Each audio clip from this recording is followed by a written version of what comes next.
following is a conversation with Professor Konstantinos Yerasmididis, a professor in clinical nutrition at the University of Glasgow, who has a special interest in the gut microbiome and dietary interventions to treat disease.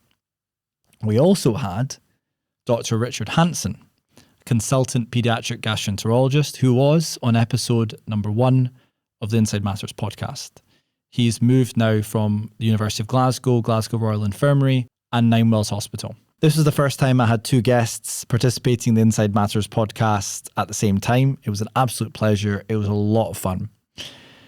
Given that Kostas and Richard are experts in inflammatory bowel disease and that they've collaborated on several different research initiatives, we spent a lot of time talking about inflammatory bowel disease, in particular the 2 subsets of inflammatory bowel disease, Crohn's disease and ulcerative colitis. We spoke about their work, which is focused on using nutrition and personalised dietary therapy in the context of Crohn's disease in particular.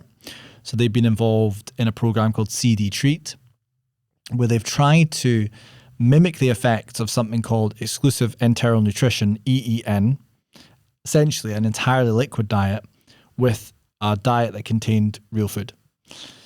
Why is that important? Well, for 4 out of 5 children with newly diagnosed Crohn's disease, a form of inflammatory bowel disease, this exclusively liquid diet has a profound impact on the Crohn's disease. So 4 out of 5 of them go into what we call remission, i.e. no clinical symptoms. That's amazing, right? But there's challenges associated with EEN. Most notably, it's very restrictive. You can't eat any food for 6 to 8 weeks. So what Kostas and Richard have been trying to do is, can we give children and potentially even adults a diet that contains the same components as a liquid diet, but allows people to eat real food without having to have an exclusively liquid diet? So that was fascinating.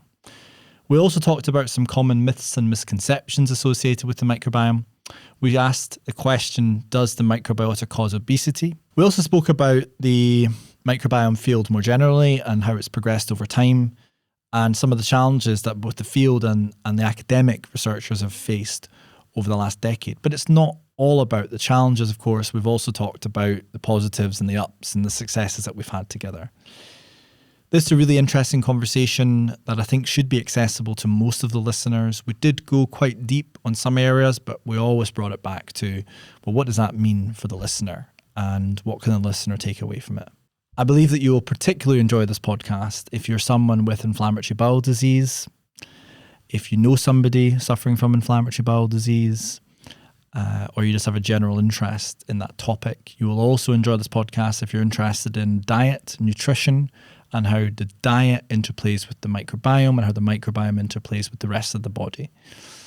We talked a little bit about fiber, probiotics, supplements. So if you're interested in these things, then there should be some nice content in there for you as well. As always, I wanted to thank you all for the support that you're showing for the podcast. It's been over a year now since we started Inside Matters, and I've been really humbled and delighted with the progress and the traction that the podcast has been receiving, particularly in recent months. If you're enjoying the podcast, please follow us on socials. Please reach out with any topics or suggestions that you have. I'm absolutely loving hosting it as your host. This is Inside Matters. My name is Dr. James McIlroy. I hope you enjoy it.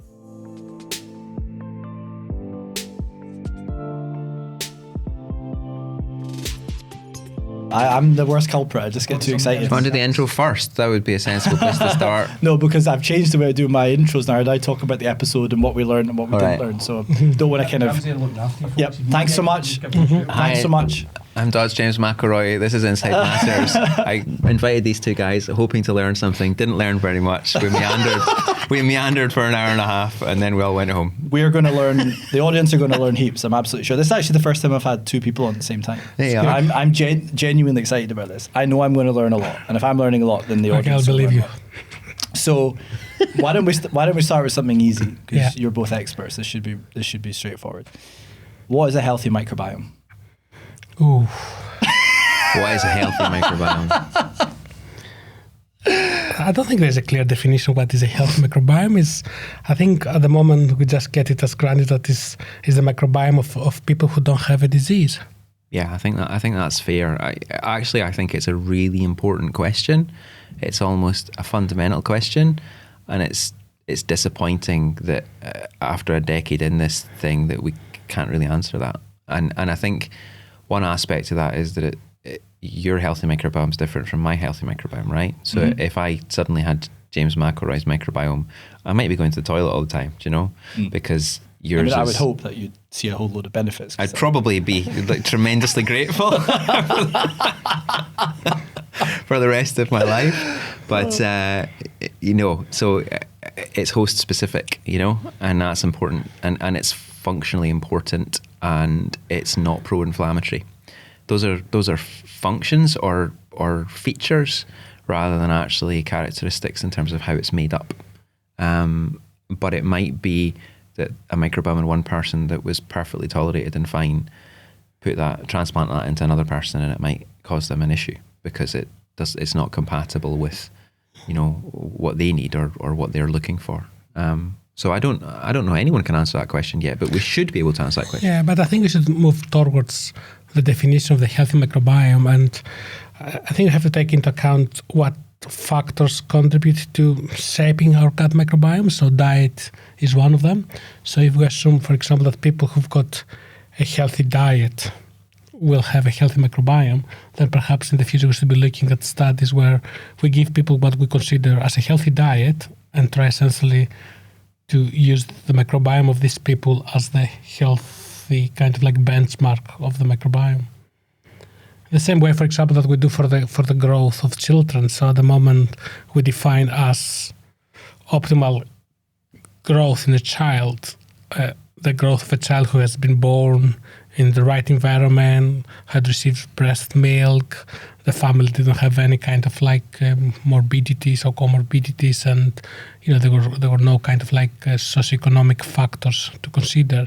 So I think in the future, people actually may think of a healthy microbiome the result of people who were born and grew up in their ideal environment, they received the right type of diet, and this is the benchmark that we may set. What's quite interesting about that, this is where my pediatric background is quite useful, is when we talk about growth of children, we hitting the microphone here out of excitement, we talk about centiles and different parameters of growth, people who grow very well, people who don't grow as well, but they're still considered normal. Yeah. So there's a range there naturally within anything that you consider normal, right. People who are taller or shorter as a range of normal.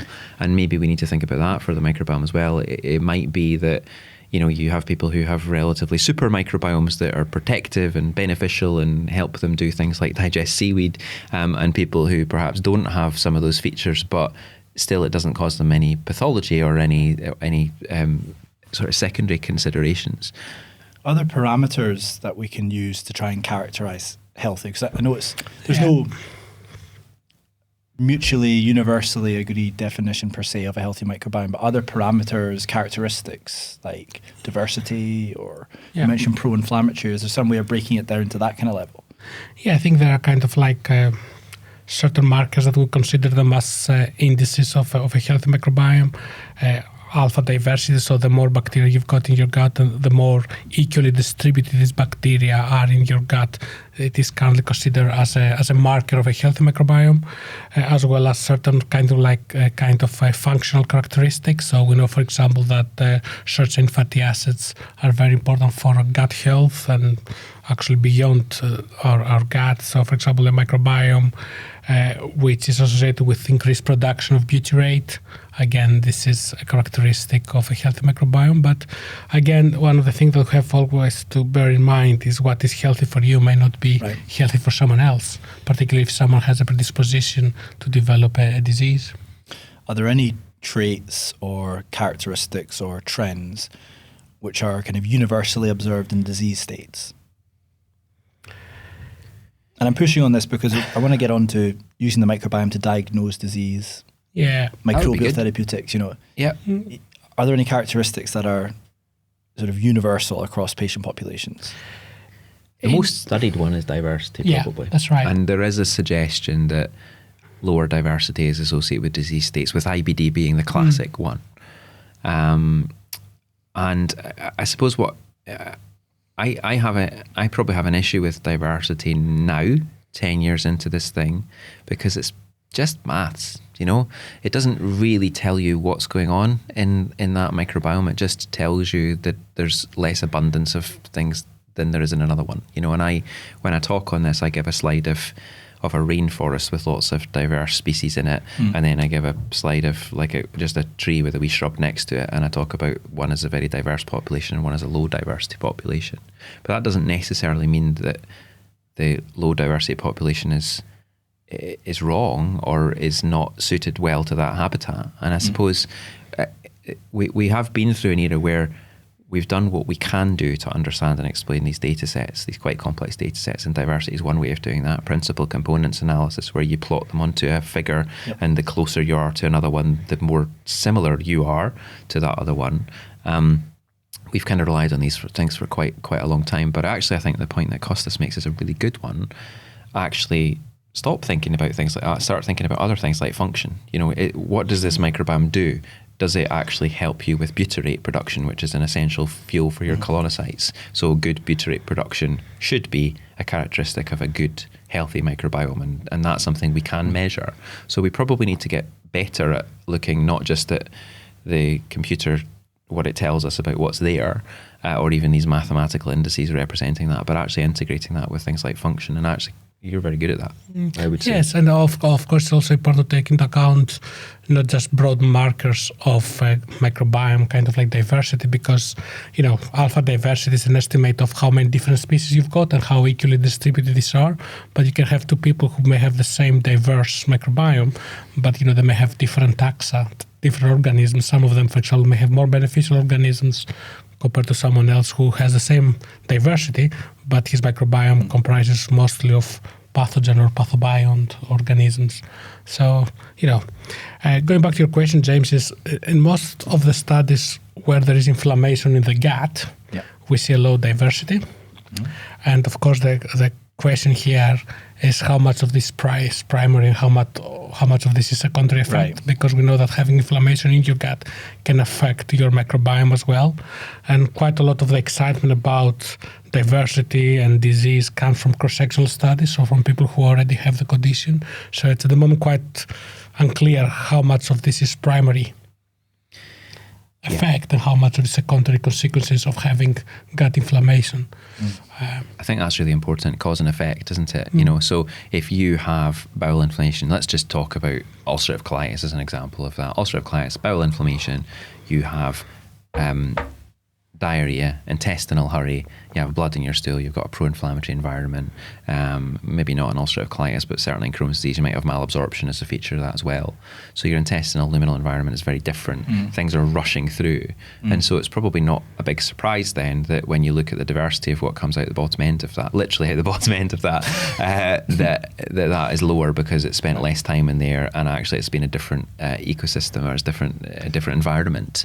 And so how much of this low diversity or the reduced diversity that we see is actually about the pathogenesis of the disease, and how much of that is an effect of the disease and its processes. And I don't think we've got an answer to that yet. And if I'm allowed to add also diet, because when you've got active disease, your diet is changing, the amount of the food you consume is different, and the composition of your diet is different as well. And there's now good evidence to suggest that the main determinant of your gut microbiome composition and function is your diet. Yeah. And in these studies we're talking about, how many of them actually assess the diet as part of the intersection between disease and diversity? We're getting better. The very first studies didn't do that, but also how you assess the diet is a very important factor.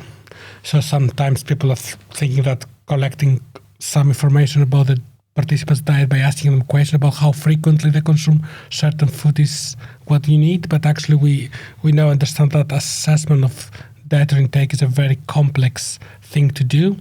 So in our kind of like our own research team, we prefer to give people certain dietary interventions as opposed to retrospectively record the diet they consume, because you've got more noise by doing the latter as opposed to the former, right? Yeah, I guess, can you remember what you had to eat 3 days ago? No, I can't remember what I had to eat this morning. It's hard, right? It is hard. And so could you just give us sort of your expert view on how best to track and assess the diet if people are sort of inherently unreliable? It is, it depends very much, James, what you want to do here. So, generally speaking, in dietetics and in dietary assessment, we divide dietary assessment methods into two main categories. One is what we call retrospective methods. So basically you ask people what they consumed in the past. And the other category is what we call prospective methods. So basically you ask people to prospectively record the diet they consume. Right. Now, if you're interested about the diet you consume now and how this diet will influence your microbiome, it's better to do this prospectively. Yep. And it's even better actually to ask people to consume the diet that you give to them. Okay, but when you try to associate, for example, disease onset with dietary habits, then you're looking obviously at the past, and there are very, very few methods you can use to do that, and most of these methods are quite inaccurate. Most of the time, for example, we use what we call food frequency questionnaires, so we give our participants or our patients a long list of questions about food they consume, how often they consume, and then based on these 150 questions, we try to work out their dietary patterns. So basically, if they eat more meat, more dairy products, less fiber, and of course try to associate these dietary patterns with features of their gut microbiome composition and function. And you mentioned that you're in your practice, in your research, you're more interested in giving patients something specific. Why is that? Because we can control what we give to them. We can even analyze what we give to them. For example, some of the studies we've done with Richard, we give patients with Crohn's disease a diet that we developed in our lab. We have asked the catering company to develop this diet, to distribute this to the participant houses, but have also assessed the composition of the diet. We also measure parameters which associate with compliance to this diet, because quite often when you give someone a diet, you're not quite sure if these participants consume the diet you gave to them, or they're not kind of like consuming something else, or they're cheating. So in our hands, the best way to assess someone's dietary intake and how this dietary intake can influence the gut microbiome is to give them a specified diet, particularly with food that you have provided to them, but also to assess compliance to these dietary restrictions or dietary recommendations. Very few people do that. And very few people do that. It's hard. It's hard and it's expensive. Yeah. But this is what I would call the gold standard way to assess someone's intake and how this diet influences the gut microbiome. And the both of you have been collaborating on a variety of different projects for quite some time. Could you just pull out for the listeners some of the key things you've learned through the research that you've done together and how that might impact on patient care? Yeah. Right. Okay. Do you want to go for it? Do you want me to go? Go ahead. I think the broad theme of what we've probably done together, and not just the two of us, there's a big team, of clinicians and other scientists, particularly within Kostas' lab, and charitable partners, and all sorts of people who've supported us, and of course the patients who give endlessly of their time and their energies to support that. So nothing is about the two of us, and it never is. We just happen to be the ones that are here. But I think the broad theme of what we do or have done together is to try and understand how nutrition works as a therapy for Crohn's disease. Because we know it does. And this is a very pediatric orientated question, because pediatricians for a long time have used nutritional induction for Crohn's disease to switch off disease and heal the bowel and to make people better. And for the listener, can you just talk us through that? And if you want to learn more, you can go back to episode number 1. So we're talking about, and I just came here to repeat everything I said in the first episode, wearing different clothes, right? So exclusive enteral nutrition is a liquid-only diet that we use for 6 to 8 weeks with no other solid food, and we use that to switch off inflammation of the bowel, heal the bowel. It works in 4 out of 5 children with Crohn's disease. And the reason that it's actually taken off in children is because early studies suggested that it was as good as steroids, but it was better for you in terms of growth. That might be something that we can come to, because I'm sure Kostas has got things to say about that. But early on, Kostas' work really showed that this works in a paradoxical way when it comes to the microbiome. Can you just pull that out? Because that's quite interesting, isn't it? Like, no fiber. Yeah. That's right. Fiber's supposed You want to talk about it? Yeah. Fiber's supposed to be good. Yeah, so that's an interesting story, because most of the what we call observational studies, so basically studies which associate your gut microbiome with risk of disease development, suggest that a microbiome which is more diverse, where you've got more butyrate, more of these beneficial short chain fatty acid, is associated with a reduced risk of disease development.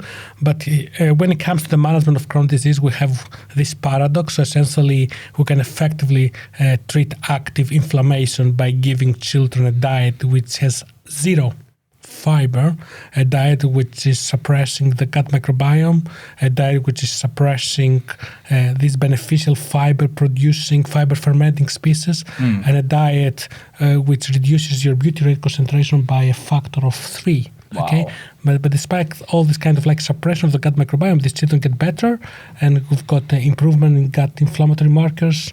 And, this is quite counterintuitive data. So if you go back to that first conversation we had about defining healthy, and you sat with a blackboard and you started to write down things that we think mean healthy, then you'd have the opposite of all those things on it. That's fascinating. So it's totally paradoxical. So what you're saying is you're essentially intentionally giving a diet to reduce diversity. Yep. Which is paradoxical because we talk about diversity being good, and to promote diversity, you want a broad range of substances that the microbiome consumes that allows them to replicate, and that would be fiber and polyphenols. But another example I usually bring up here is, we know, for example, that gluten is fine for you if you don't have celiac disease. Cow's milk protein is fine for you if you don't have cow's milk protein allergy. But if you do have these ones, then they're not good ingredients for you to consume. So perhaps for certain people who've got a predisposition to develop Crohn's disease, a very diverse microbiome may not be the expected one, or the. Can I just press you on that, just as an expert in nutrition and the microbiome? So we've had people come on here who say things like, if you want to reduce gut symptoms, or you want to reset your gut, you need to cut out gluten, cut out coffee, cut out all dairy, drop alcohol. Is there any truth to any of that in terms of the gluten and the dairy? Is there any reason to actually cut out gluten and dairy if you're not celiac or you don't have a... Okay, so let's start with the dairy. Dairy is easy because there are trials to show that if you cut down your dairy, you don't get better. And actually, the treatment that Richard referred to us, the exclusive endocrine nutrition, this liquid-only diet, is produced from dairy milk. Okay, so it's basically is made of cow's milk. So I don't think that dairy have an important role in the management of active Crohn's disease. But what about for the healthier person who doesn't have Crohn's disease? Because some people say things like humans are the only animal to consume another animal's milk. So should we be drinking it? Is it good for our gut? Does it cause inflammation? We're also the only species that's landed on the moon. Do you know? There's a lot of things that are different about humans that I think when you try to just associate us with every other... It could be aliens who've done it. Maybe it was a hoax. Who knows? I don't believe that. I just say that very quickly before I get a different set of Twitter followers. Right. I think it's... I think it's a difficult thing. Actually, this comes up in the clinic all the time. Is about allergy testing for children. Can you test my child for allergy? And which is as a concept, as a question, which is a difficult one to answer. There's really kind of two types of allergy testing in children. One of them is to do blood-based RAS tests, which look for IgE. Yeah. And the problem with them is they can be positive when you have no allergy and negative when you have an allergy. So that's not all that helpful. They can be used sometimes when you really think a child has got an allergy and you don't know where to start. And so you do it as a kind of indicator of where you're going. The second one is skin prick testing, which you kind of need to have a skin-based reaction to the allergens to do that. So both of those tests can be negative and you can still have an allergy testing, okay? Yeah. And that causes a problem. So the gold standard you're left with, and I'm coming to the point, I promise you. No, the gold standard you're left with is to take something out of your diet and see what happens, and to put it back in again and see what happens. And in the absence of life-threatening allergy, so the kind of peanut-related anaphylaxis that people hear about, someone who maybe has a bit of tummy pain and a bit of a rash related to cow's milk, but it's not something that's ever going to be fatal or risky to their health, you can take it out, see if they get better, put it back, and if it comes back, you know where you are. And it's a really nice test to apply to any aspects of your diet. So, if people are listening to this and they want to pursue your concept of taking dairy and caffeine and alcohol and fun out of your life and to be better as a result of that, then I'm not equating alcohol with fun, by the way. I'm just being Just to be a clear, little bit. it can be fun though. A little bit. Yeah. Oh, of course it In can moderation? be fun. Anything. Yeah. Fine. Yeah. So if you take something out and you feel better, great. Yeah. Put it back in again, see what happens. If you still feel okay, maybe Yep. you were over-interpreting something else that happened in your Yep. life about you changing your job or your environment or getting new friends or whatever it is, or getting a raise, going on holiday. But actually, if you take it out and you feel better and you put it back in and you feel worse again, you There you probably go. are better taking it out. There you go. There you go. Why not do that? Yeah. Yeah, but it's also very important to distinguish between what we call functional symptoms and organic symptoms, because, caffeine, alcohol, gluten are normal stimulants of your gut motility, okay? So it's a difference between having active disease, Right. disease which is associated with gut inflammation, as opposed to have symptoms because you've got, you consumed food which produces naturally a lot of gas and increases the motility in your gut. So it's a very fine line to distinguish between what we call functional symptoms as opposed to active organic disease and inflammation. Yeah. We've got biomarkers that we use in clinical practice, but obviously these are biomarkers which are not accessible to the common public. So The general public who wants to try general and take public, that's control right, of yeah. their symptoms. yeah, But another concept that's useful is to do one at a time. Not all at once. Don't take sick things out of your diet and then Not try and slam assess dunk. what's happened. Do you know? Yeah. Particularly if it's about seeking a small benefit. Do you know? If you're seeking an enormous benefit, and we do this in clinical practice as well. Sometimes we do have to do this. If we have a child who's very unwell from something, and we think there's a food element to this, sometimes we'll put them on what we call a few foods diet, where we take nearly everything out and we give them some pretty safe proteins Right. and not much else, and see what happens, and then build them up one at a time and watch from there. Or an eosinophilic esophagitis, which is an allergic condition of the esophagus. We take 6 foods out of the diet all at once, because they're the kind of target foods that would usually be precipitants of the problem. So we sometimes do that. But I think if you're looking for something small and fairly subjective, don't take 6 things out of your diet at once. Take one thing out of your diet at once. That makes sense. And this is where dietitians are really important. Certainly in children, don't take anything out of a child's diet as a main food group without speaking to somebody about that first. And definitely don't take dairy out of a child's diet without knowing where their calcium intake's coming from. and And vitamin that's- D. Yeah, and vitamin D, yeah. Now, I'm going to press pause on this because we're getting to something really interesting, which is the foundations of nutrition for kids and how you can help them grow in their microbiota. I just want to go back 1 second to your research, because I drew you off piste. Okay. So you were talking about some of the key things you've learned from your research, and then we'll come back to foundations for children and microbiota and how it develops through age and time and so Okay. on. So back to your research, talking about dietary interventions, Crohn's disease. I think, as Richard mentioned, so all our research about the role of gut microbiome and Crohn disease and diet started from our own observations, showing that when you treat active Crohn disease with this liquid diet, children get better, and the diversity of the gut microbiome is decreased, and the total number of bacteria are decreased as well. For example, when you treat children with this liquid diet, you've got a reduction of the total microbial load by a log of 1, which is pretty much a 10-fold decrease.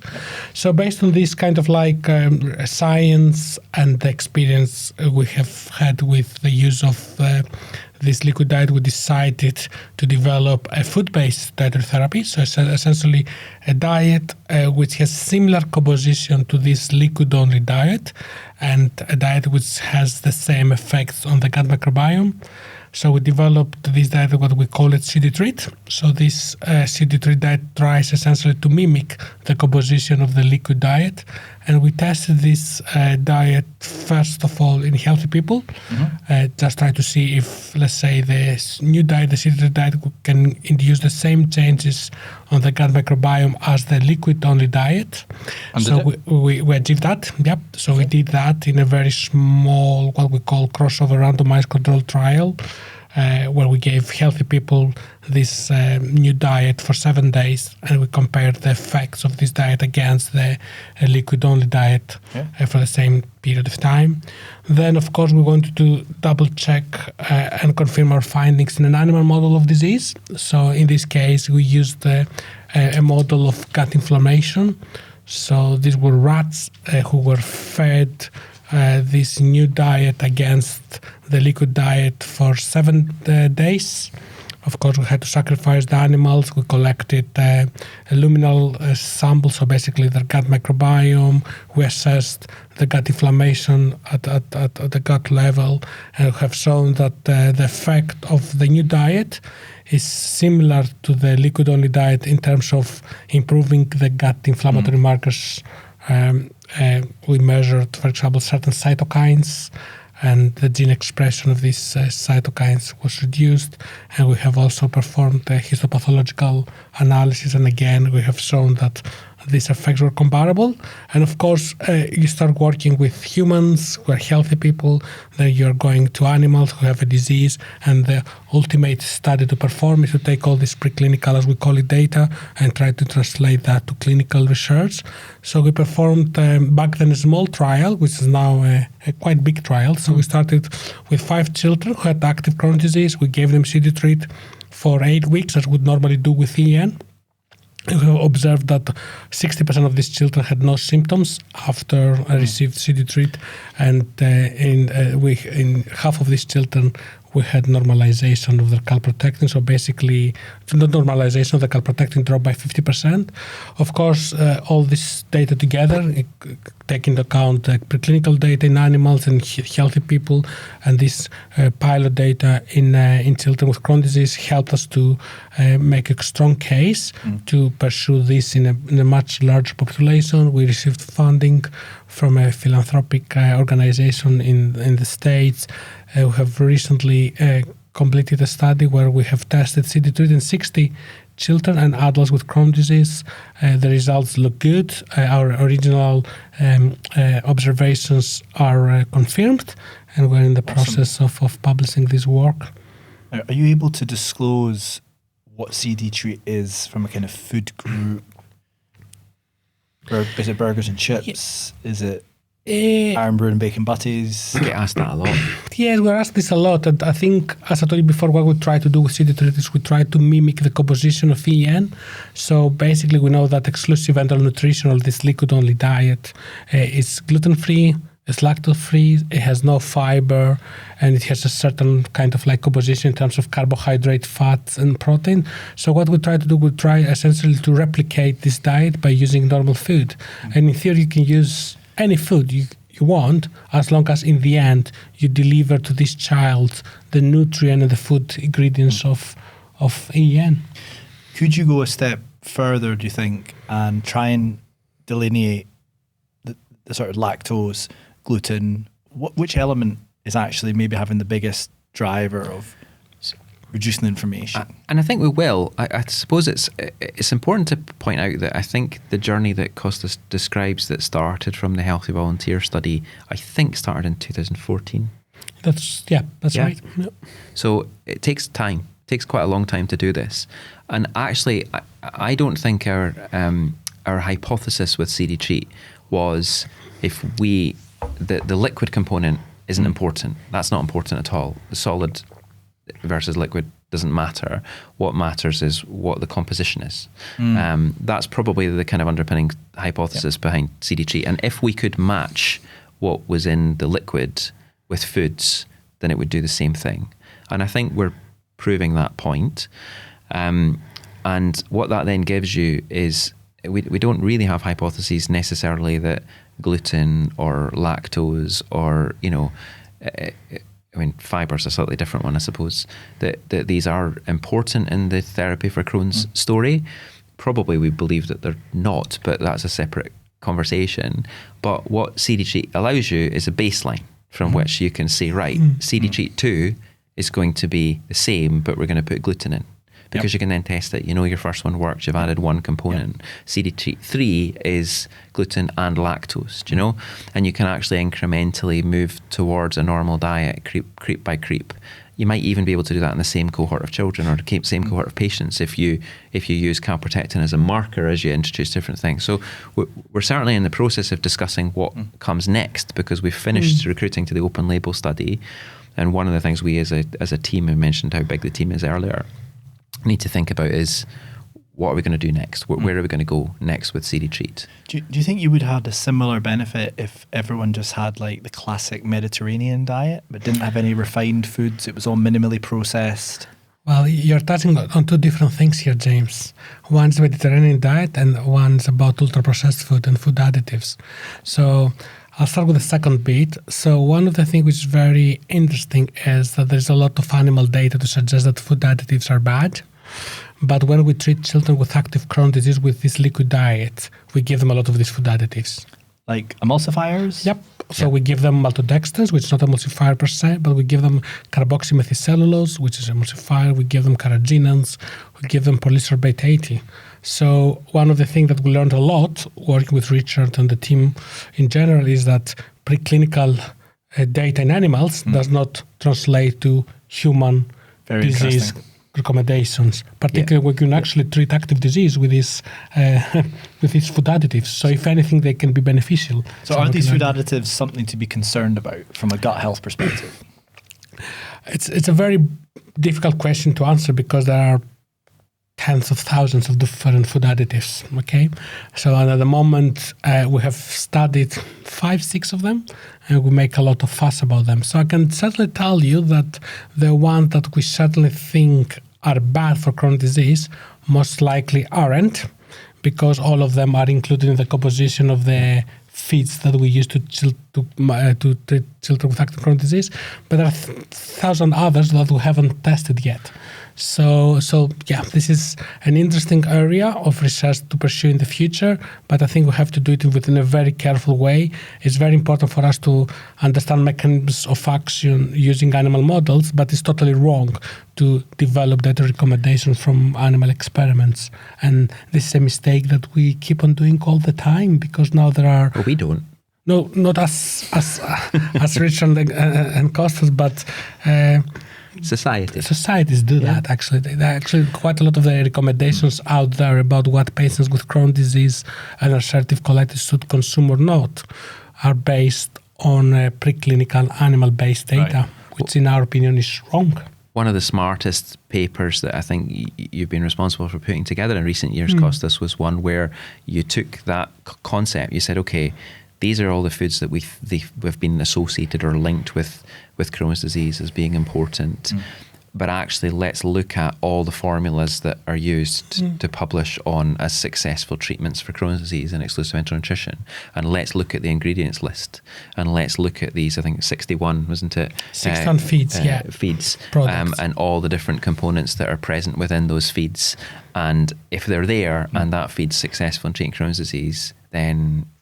It makes it less likely, right? That's a driver of inflammation or part of the pathogenesis story. So I think one of the things we have to be a bit careful with, James, when we're talking around this is whether we're talking specifically about Crohn's disease and management of Crohn's disease, whether we're talking in more general terms about everyone's diet, and what we're trying to get at here and what recommendations we're making or endorsing.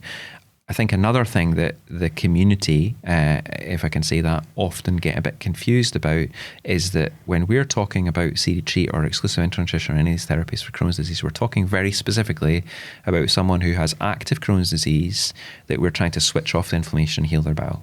That's a very particular phase and a very particular action to try and achieve that. I think there are probably different phases where someone who doesn't have Crohn's disease develops Crohn's disease and what things are important there on that journey. And also people who have got Crohn's disease who are in remission to try and maintain that and retain remission might well be very different again. And actually that breaking out those 4 different ideas, healthy people, what do they eat? People who don't want to develop Crohn's disease, what do they eat? People who've got Crohn's that's active who want to go into remission, what do they eat? And people who've got Crohn's in remission, how do they stay there? Are all very different. Shows you how complicated the whole thing is. And this brings me on perfectly to one of the things we really wanted to discuss, which is personalised dietary interventions, personalised nutrition and so on. So could it be that whatever the driver is for Crohn's disease, from a dietary perspective, if we assume there is one, given that when you kind of change the diet drastically, you get a reduction in inflammation, could it be that it's common across lots of different autoimmune diseases? Like in your field, ulcerative colitis,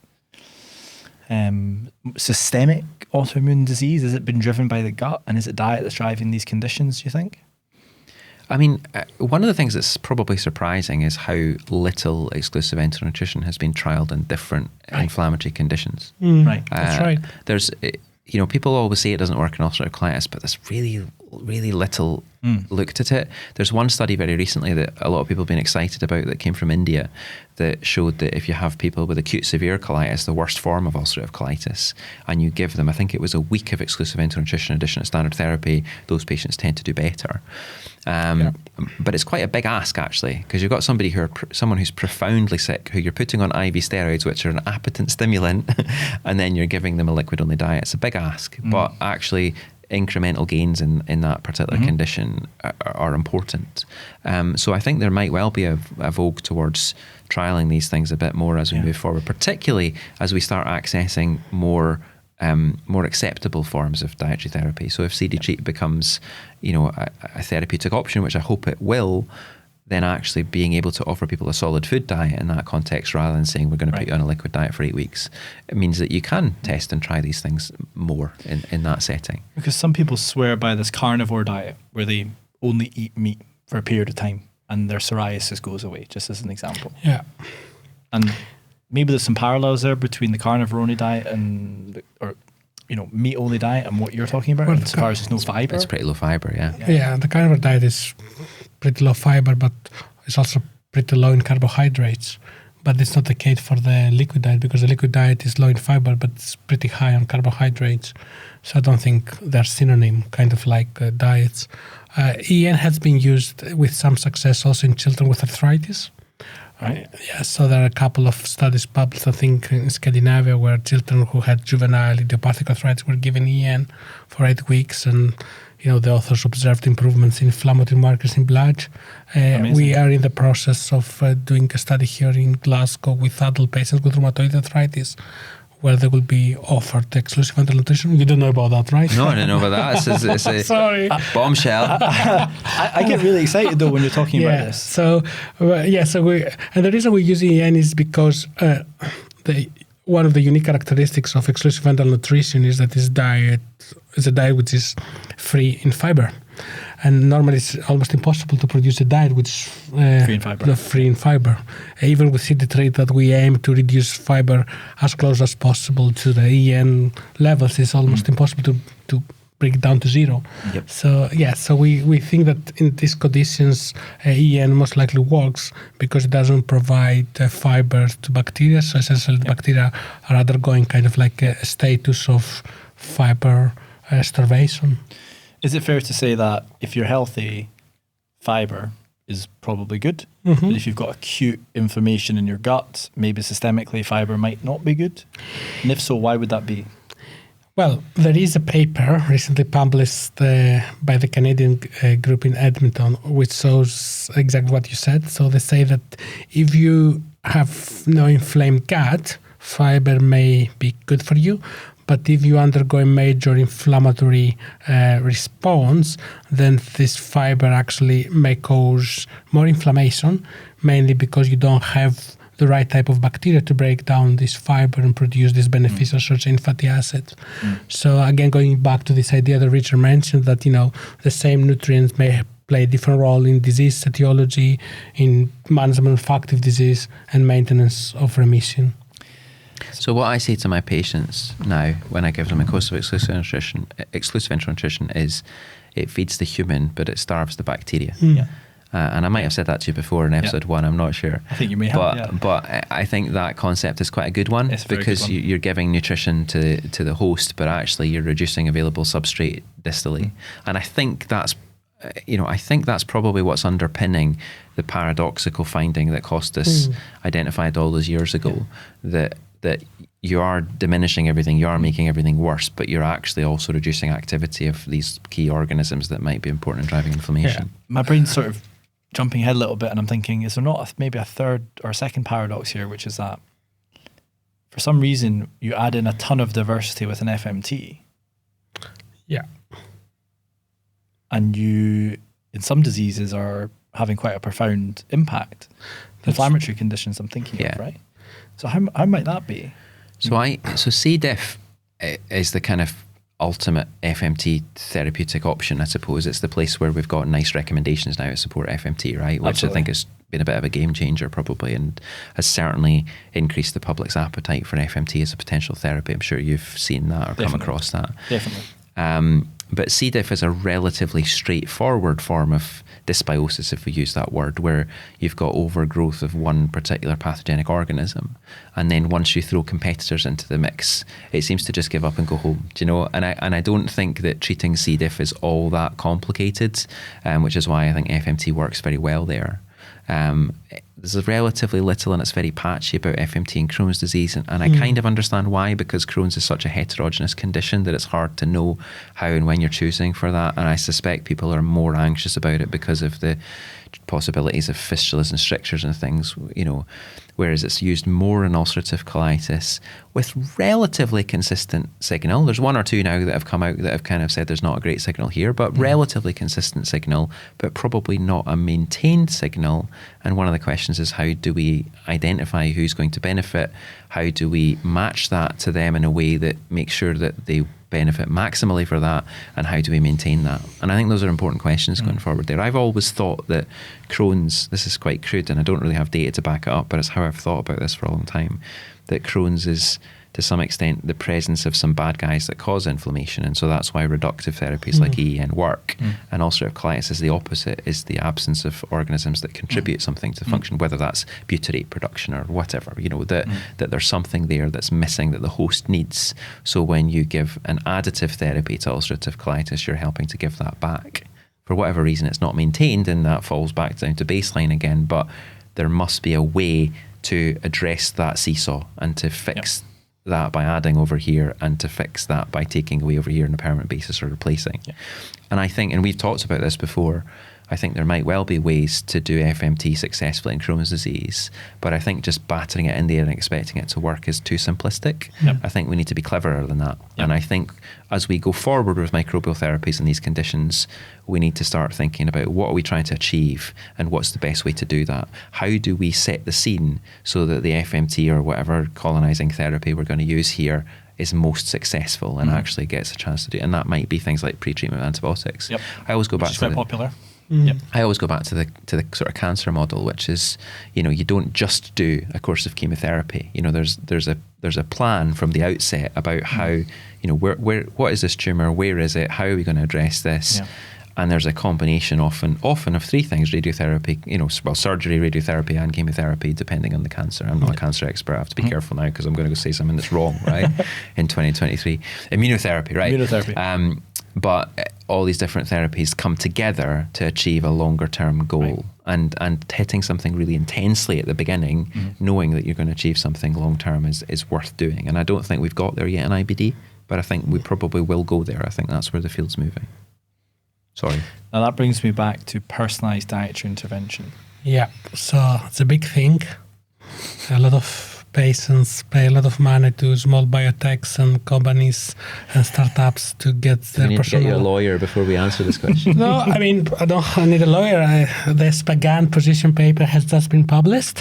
What is Spagan, sorry? Spagan is the European Society of Pediatric Gastroenterology, Hepatology and Nutrition, and I was leading a position paper which is all about precision nutritional therapy in pediatric IBD.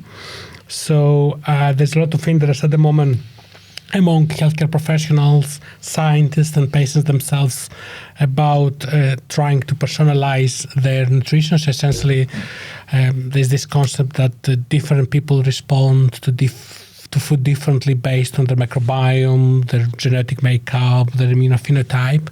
As a concept, this is pretty cool, and most of the evidence we have at the moment is based pretty much on association studies. So when we looked at the literature to see whether we can make any strong recommendation about precision nutritional therapy in inflammatory bowel disease, we found zero. Okay, none. Okay, wow. So I mean, there are companies. Well, companies still sell their services across Europe. We're not going to go much in detail about that. But when it comes to making recommendations on what type of diet you have to follow based on microbiome, we have absolutely no data. We've got some data about kind of like treatment stratification when it comes to the use of exclusive enteral nutrition. For example, there is some data to suggest that, depending on your disease phenotype, EEN may work or not. We've got very, very little data to suggest that certain kind of like people with a certain polymorphism with regards to how your body metabolizes long-chain fatty acid may be at increased risk of developing ulcerative colitis and Crohn's disease, but all of these studies have to be confirmed within clinical trials. But the kind of like the short answer to your question is at the moment we're not in a position to make any recommendation for precision nutrition therapy, at least in IBD. I'm not talking about other kind of like non-communicable conditions, but certainly not for IBD. Now, there are a variety of companies offering what they call at-home microbiome testing. Mm-hmm.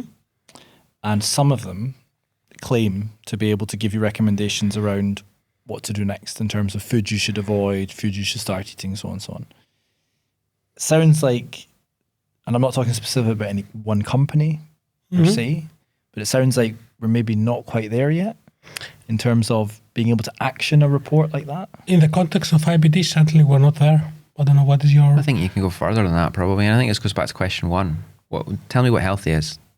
So if you want to set up a service where you charge people money to tell them what healthy looks like and to give them recommendations on that, first tell me what healthy is and show me the data that you've used to define healthy, and also show me the data that you've used to define the recommendations that you're making to people about what they should change based on what you've identified.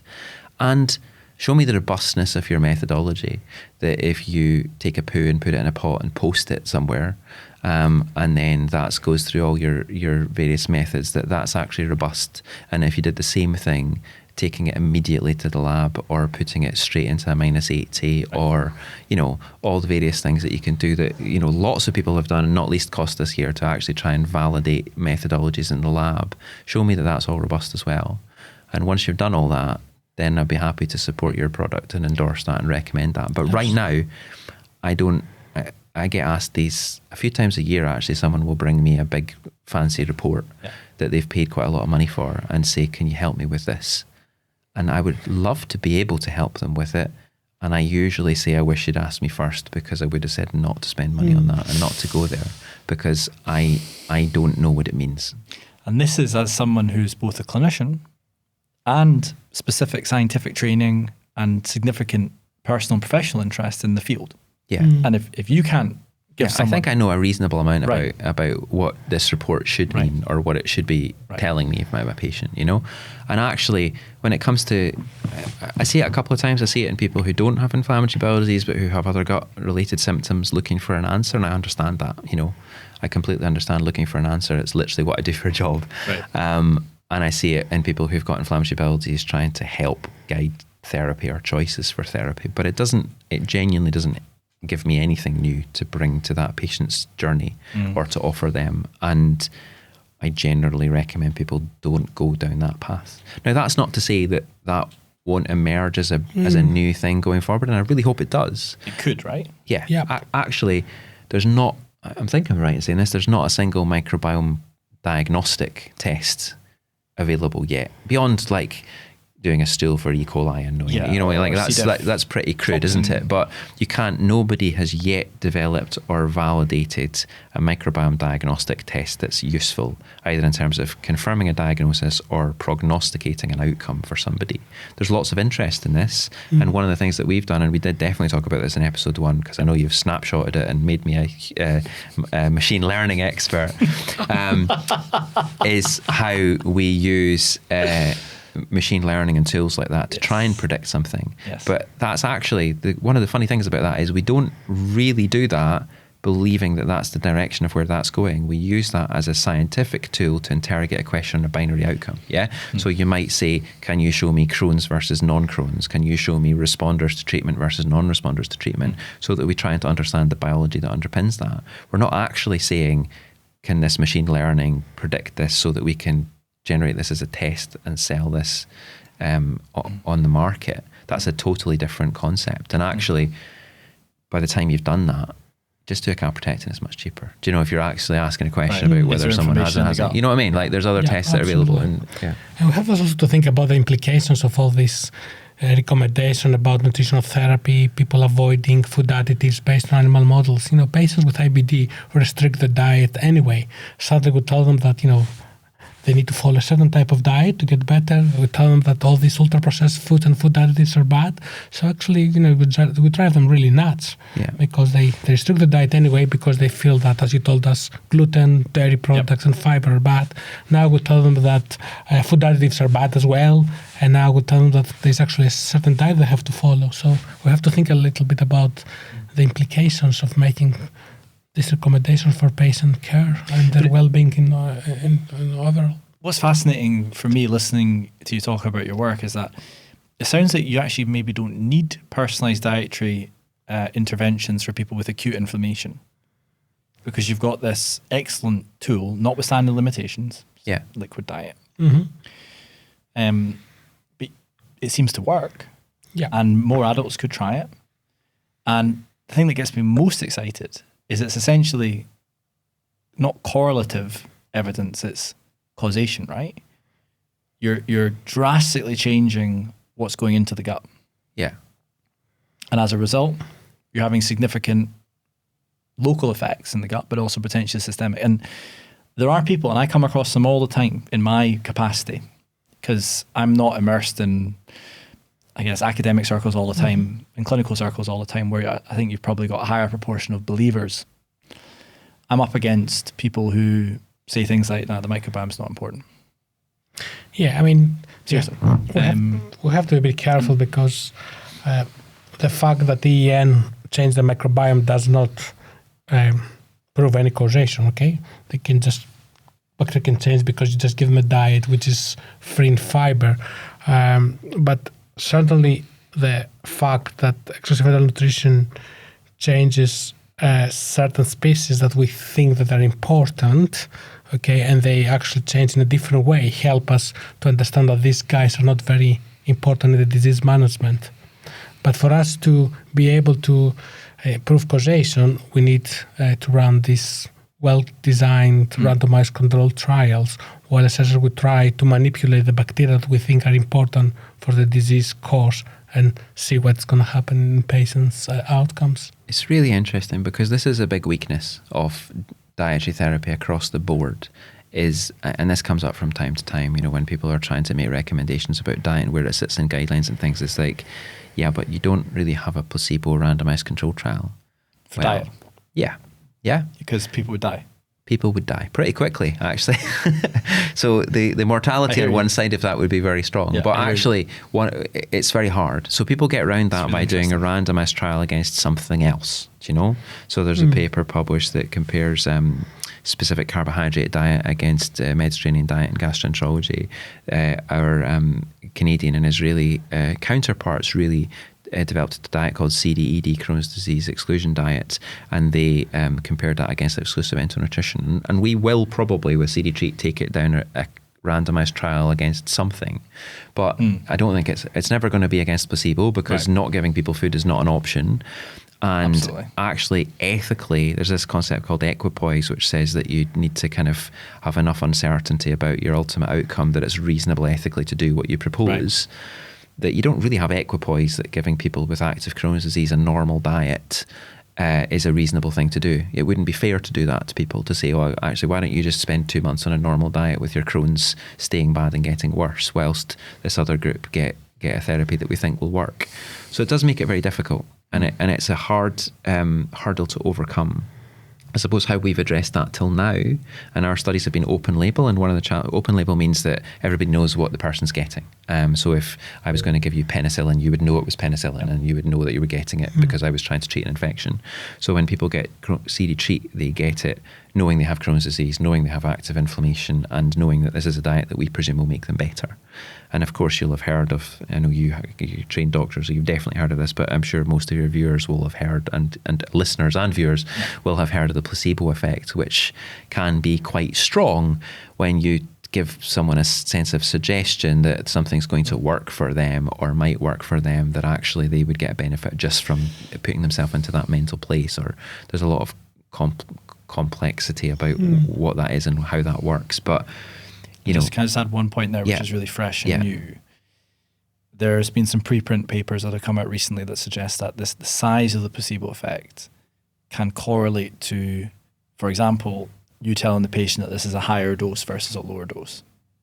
Yeah. So it can sort of titrate up. This is a higher dose of nothing. Exactly. Yeah. Seriously. So there's some evidence there that suggests that the placebo effect has lots of different levels. Yeah. And there's other aspects to it as well, like the care that comes around it, you know, as you know, is a big thing, you know, coming into the doctor's office, you know, being sat down, you know, all of that potentially could be a placebo. Yeah. The quality of your clinician on the day, you know. Yeah, and we inevitably use that in medicine, right? So if I was seeing you have you brought your child along who's got abdominal pain, and I say to you, well, I've got this therapy that I think we could try, but I'm not sure it's going to be very effective, but we could at least try it because, you know, we're not losing anything, right? Versus saying to you, I've got this treatment, I think it's going to be the one that's going to help here, it's going to be useful, you know, it starts at that very beginning. And actually I think, I'm not good clinicians, but I think naturally clinicians will tend to use a bit of that in their practice about how they present things and how they, you know, it's the marketing element of what we do. You know, of course we look for science and we look for evidence and all those things, but we don't always have perfect therapies that work 100% with zero side effects. So we have to think about how we present them. What I was going to say was, with CD Treat, we get around this by trying to look for objectivity. You know, so we use calprotectin very heavily as a marker of inflammation. So it's a neutrophil degradation product. It's a protein that you can detect in the stool that comes from the presence of white blood cells within the gut lumen, if you like, the tunnel that is the gut. And so when it's there, it suggests inflammation. The more of it's there, the more inflammation. And so we use that to try and pivot on whether or not the therapy's worked or not. That's right. Now, what would be the promise of personalised nutrition realised? If it did work, what would it look like in the future? Wow, that's a difficult question, but the concept behind precision nutrition therapy or dietary therapy is that, you know, we assess your microbiome, we kind of like group you in a certain category, and we say that based on this microbiome or based on this genetic makeup or all these different polymorphisms that you have in your genome, you should follow this diet. We actually are in the process, and probably Richard doesn't know much about that, but we're more trying, secrets. I'm so disappointed. No, sorry, this is work we do with our partners. It's benefiting you in all sorts of ways. You're learning a lot of things here today. So we have... What are you doing without me, Kostas? Have I told you about these sweat sensors? Yes. Okay. So basically, this sounds cool. Yeah. So this sounds cool. Yeah. Yeah. Basically, there's a startup company in the University of Dallas in Texas where they have developed these small kind of like wearable devices that can measure cytokines, which are inflammatory biomarkers in your sweat 24/7. So basically, this is pretty cool, it's far too good to be true. But here the concept is that people are wearing these devices, so they're able essentially to monitor their inflammatory markers 24/7. They consume food that they would normally consume, and then if they see, for example, that some of these inflammatory cytokines increase, it means that most likely that this food is a trigger of the condition. They try to avoid consuming this food and try to see if these cytokines will go back to the baseline. And are these cytokines sweat soluble? Sweat stable? They're measured in sweat. Now, how exactly they're measured, I don't know much about that because everything is obviously proprietary and you understand that. But we are measuring 4 different cytokines, and all of these cytokines that we measure have high relevance to Crohn's disease. So yes, we're doing at the moment a trial which is called the CYPENS, where we try essentially to correlate the changes in these sweat cytokines against changes in fecal calprotectin, which is a well-established biomarker of gut inflammation. If this works, then it's going to be magic. Because people don't have to worry about their microbiome; they just eat whatever they eat. We should talk about collaboration because I think Enterobiotics has potentially the largest sample repository from extensively phenotypically characterized healthy people, quote unquote, with pathogen screening on every single sample, with 16S sequencing on a lot of them, and we've now got a dietary questionnaire as well. And we look at the Bristol Stool Score, we look at weight, we look at everything else. You'd probably be able to tease something out of it in terms of what impact does a food have on stool, because we're testing them all anyways. Sure, yeah. And one thing we've not figured out yet is, what does the ideal donor look like? And we have lots of thought experiments within the company around what would the optimal product be. We talk about diversity. We talk about the pro-inflammatory genuses. We talk about the quote-unquote anti-inflammatory genuses that have particular functional properties. And we try and do that blackboard experiment that you were talking about earlier and chalk up, what do we want the product to be, and is it the same in each indication? And because we rely on donations, the quality of the starting material, in effect, dictates the quality of the final product. Sure. So I'm now wondering, is there more we can do? Right? Definitely. Absolutely. There could be. Now, to bring it back to the sweat, it's definitely an American company. I'm just trying to imagine raising money for that in Scotland. People would just be like, nah. But the US have a much more open mind to stuff that doesn't sound possible or stuff that sounds a bit off the beaten track. Is the thinking that you eat a lot of one particular food and you see lots of cytokines appear in the sweat, something like that? Yes, I think that's the concept behind that. So, So specific for Crohn's disease, though? At the moment we're testing, I think we are testing this in the context of Crohn's disease and in children, but there are other studies in adults where essentially they try to see how these sweat sensors function in adult patients with Crohn's and colitis who receive biologics. So basically they try to see essentially whether changes in inflammatory markers in blood when patients receive biologics correlate with changes in these inflammatory cytokines in sweat. So there's a lot of kind of like development science at the moment. But if this technology works, I think it's going to be quite exciting. We presented our kind of like preliminary data, not ourselves, our partners in the States, and it attracted a lot of interest from media in the States about this technology, this idea. And the other thing you have to remember about that is that everything is done in a very passive way. Yeah. So you don't have to impute any data. You just wear these patches. You carry on your normal lifestyle. And then, you eat whatever you want to eat. You are exposed to the stress that you normally you're exposed. And then you try to see essentially how all these environmental factors, including your diet, influence your inflammation in the gut as this is reflected on your sweat cytokine levels. Now, on the precision personalized side of things, how impactful is it really going to be? Because it strikes me as though the sort of baseline dietary recommendations that we give to people are probably going to stay constant so long as we're humans, right? So eat like a variety of fruits and vegetables, get 20 grams, 30 grams, if you can get more, assuming you don't have acute inflammation, fiber per day, high micronutrient content, minimally processed foods. Spoke about the Mediterranean diet, but maybe that's something different. Yeah, I think Mediterranean diet is pretty cool, and I like it because I come from a Mediterranean country, and whatever supports my country, that's good news. I think there's no doubt that Mediterranean diet is very good for several aspects of your health, and there's no data to suggest at the moment that Mediterranean diet can be bad if you've got Crohn's disease. Particularly, there's no data to suggest that the Mediterranean diet can be good if you've got active Crohn's disease. So, is that right? Yeah. So the study that Richard mentioned previously, which is called the DINE-CT study, is the largest RCT where the authors compared Mediterranean diet against another exclusion diet, which is called specific carbohydrate diet. So in terms of symptoms improvement, both diets work the same, but as Richard mentioned earlier, hardly any of these patients had active inflammation in the gut. When you look at the calprotectin results in that study, they're interesting. Like less than 20% of them had active inflammation. But what was really important also for this study is that even in the small subset of patients who had active inflammation, Mediterranean diet did not improve their inflammatory markers. Okay. Was it a proper Mediterranean diet?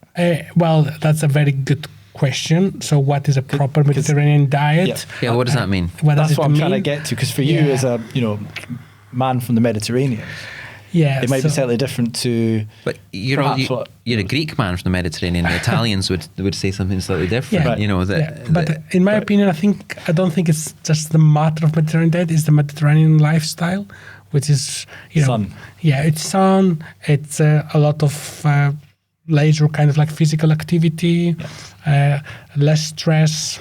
Back in the day. Different type of stress. People are not worried about social media. They're worried about, for example, if they've had enough food to make it through the year. A lot of religious fasting. Okay, so people go, really? Oh yes, a lot. So if you follow, for example, the Greek Orthodox Church, you are on one of these religious fasting kind of like regime for half of the year. So there are quite a lot of different things that you have to take into account into the Mediterranean lifestyle. So now people are moving away from the Mediterranean diet to the Mediterranean way of living. Yeah. How important is olive oil, do you think? Yeah, I think it's very important, but listen, olive oil is good. I don't think it's much bad about it, particularly when you compare it with other type of processed oils. I think it's by far superior. But the amount of the olive oil that people consume in this Mediterranean area, or they used to consume, is pretty insane. So my parents coming through your veins. I mean, my parents produce olive oil themselves, and they produce something like 120 liters a year, and they consume it all. Spoken to someone about this. Yeah. So my mom cooks huge food. Volumes. Yes. So my mom boils beans in olive oil. Is that right? Yeah, a lot of olive oil. Like insane amounts of olive oil. So what does the Mediterranean diet actually mean then? Just to kind of summarize it and wrap it up. Well, very little animal food, okay? So back in the day when people used to be poor in Greece, okay? So they didn't have a lot of animal protein to consume. They didn't have a lot of poultry. They didn't have a lot of meat. So they would consume mostly pulses, legumes, cereals, dairy products, stuff like yogurt and milk. And my mom would tell me that they would eat meat twice a year, every Christmas pretty much, and because they were very poor. So they had 5 goats and 6, hen, and they would use the hen to get eggs. So they would eat a lot of eggs, but they wouldn't slaughter the eggs because they need the eggs to lay eggs. And they had goats that they would milk to make cheese. Yeah. And they would slaughter a goat every Christmas and every Easter, and they would eat everything. The whole lot. Yes, that's it. Yeah, the whole thing. So they didn't consume a lot of animal products. I'm talking about meat. Sorry, they consume a lot of fresh vegetables. A lot of the food that they could consume would be fried. So they would fry vegetables and aubergines and in olive oil. Always in olive oil, and not because they knew that was the healthiest option, it's because this is what they could produce. That's what they had. But it turns out it is. Is it the healthiest oil in your opinion as an expert? Yes, I think it is among the healthiest oils. Yeah, it has the right amounts of antioxidants. It comes with a lot of phenols and flavonoids, which are meant to be good for your health. And it's not processed. It's naturally kind of produced. One of the questions I get the most from members of the audience is, should I eat this? Should I eat that? And it can be very specific. I did a talk in Dumfries earlier in the year as part of this stargazing trip, which I, by the way, highly recommend. And part of the gig was, James, you do an hour-long talk. I met the owners on a plane and we got chatting. He said, you do an hour-long talk and you and your sister can come stargazing. Fine, absolutely. And I pitched it, what I thought at the kind of level. Turned out that the whole of Dumfries and Galloway and Cucubra, I think the city's called, the town's called, were there. Yoga club were there. Lots of patients were there. And they were prepared, really prepared. And I was getting questions like... Pitchforks kind of prepared. No, as in notes and paper. And it was brilliant. It was fantastic. The Q&A went on for absolutely ages. But they asked me some really hard questions about some things I'd never even heard of before. Like, is the stalk of the dandelion good or bad for the microbiome? I read on this book and I was just like, what was it? So it's really difficult, isn't it, to respond to say, is this one thing good or bad? Because it's usually all context. But if I was to ask you both as experts working in the field, could you try and construct a diet which was beneficial for the broadest range of microbiota and therefore the broadest range of the population? What would it look like? And we're trying to do that already a little bit in something we call UC Treat. Would you like to talk about that? Yeah, maybe. Yeah. Not too much. Not too much. Yeah. Okay. Yeah, so we try to do that. I think the short answer to your question, James, is it's a plant-based diet which has a lot of color. I like it. Yeah, so Can we go it's a a bit- colorful plant-based diet with a lot of fermented foods as well. Yep. So there's a lot of interest about, for example, about how fermentation as a process influences your gut microbiome and the host by extension. Fermented foods has nearly fallen out of the British and American Western diet. There are still countries that rely on fermented foods a little bit, you know. Germany, sauerkraut being an example. Right. Korea with kimchi. Yep. But actually they've fallen out a lot of our countries, and they're a really important source of particular types of microbes that you don't necessarily get elsewhere. So I think fermented foods would be something to put back into the diet if we were to do that. Which one to choose is open for debate. Yeah, because there are different fermentation processes as well. So you've got the lactic acid bacteria, which produce a lot of lactic acid, like in dairy products. But then, for example, certain type of cheeses are also fermented products. But then there you don't have lactic acid production. You've got propionic acid production, which again is a different fermentation, kind of like. So more than one's probably the answer. Yeah, it's more than one. High fiber's probably the Could answer. I push you a little bit, Yeah. bit more on this, because some of the listeners have listened to every single episode, so they've heard people coming on to talk about particular types of fermentation processes, amounts of fiber, for example, and different types of fiber. So could we go a little bit deeper, perhaps, on different types of fiber and different types of fiber sources? Yeah, different types of fiber have different effects on your gut microbiome. Different types of fiber produce different bacterial metabolites. For example, the resistant starch produces mainly butyrate. And you get that, for example, if you take your pasta or your potatoes and you put them in the fridge and you take them out, so this increases the amount of resistant starch, which is essentially the amount of the starch which is not digested and absorbed in the upper part of your digestive tract, essentially your small bowel, and goes down to your colon and is fermented by the bacteria. So resistant starch in general produce more butyrate. On the other hand, other fibers like, for example, pectin, that you get it from apples, tends to produce more acetate. And then again, you've got different types of fibers like inulin, or all these fructooligosaccharides that you get them from, let's say, from leeks, from onions, from artichokes. Again, they mainly produce more butyrate. So not all fibers obviously have the same effects on the gut microbiome. There are certain fibers which can be fermented by certain bacteria, and others which can be fermented from a broader kind of like group of microorganisms. But at the moment, and some of them which are not fermented at all. Okay, for example, cellulose is not a fiber which is fermented much. There are certain species which can break down cellulose, but again, in our labs, when we use in vitro kind of like simulants of the human gut, we see that actually you don't get a lot of microbial activity going on when you feed gut microorganisms with cellulose or other type of fibers. And is it your view, as experts, you should just try and get a really broad range of all the foods that you mentioned, or should you try and focus on, for example, inulin or pectin, or would that be verging on the precision personalised approach that we were talking You'd probably be better off eating a variety of fruits and vegetables rather than eating a set amount of fibre from one source or one or two sources. Probably. Yes, because you keep all guys happy. Yeah. Keep all of them happy. Yeah, because... So why do we not have, because we know it's difficult for some people to eat lots of fruit and veg, and I hear people talking now about 30 different types per week versus 5 a day. You know? So you get an even broader selection. But that's difficult. It's very expensive as well. It's expensive, and for some reason in Glasgow we don't do so well in that department. I mean, I don't know how many people are cooking in olive oil here, eating legumes and...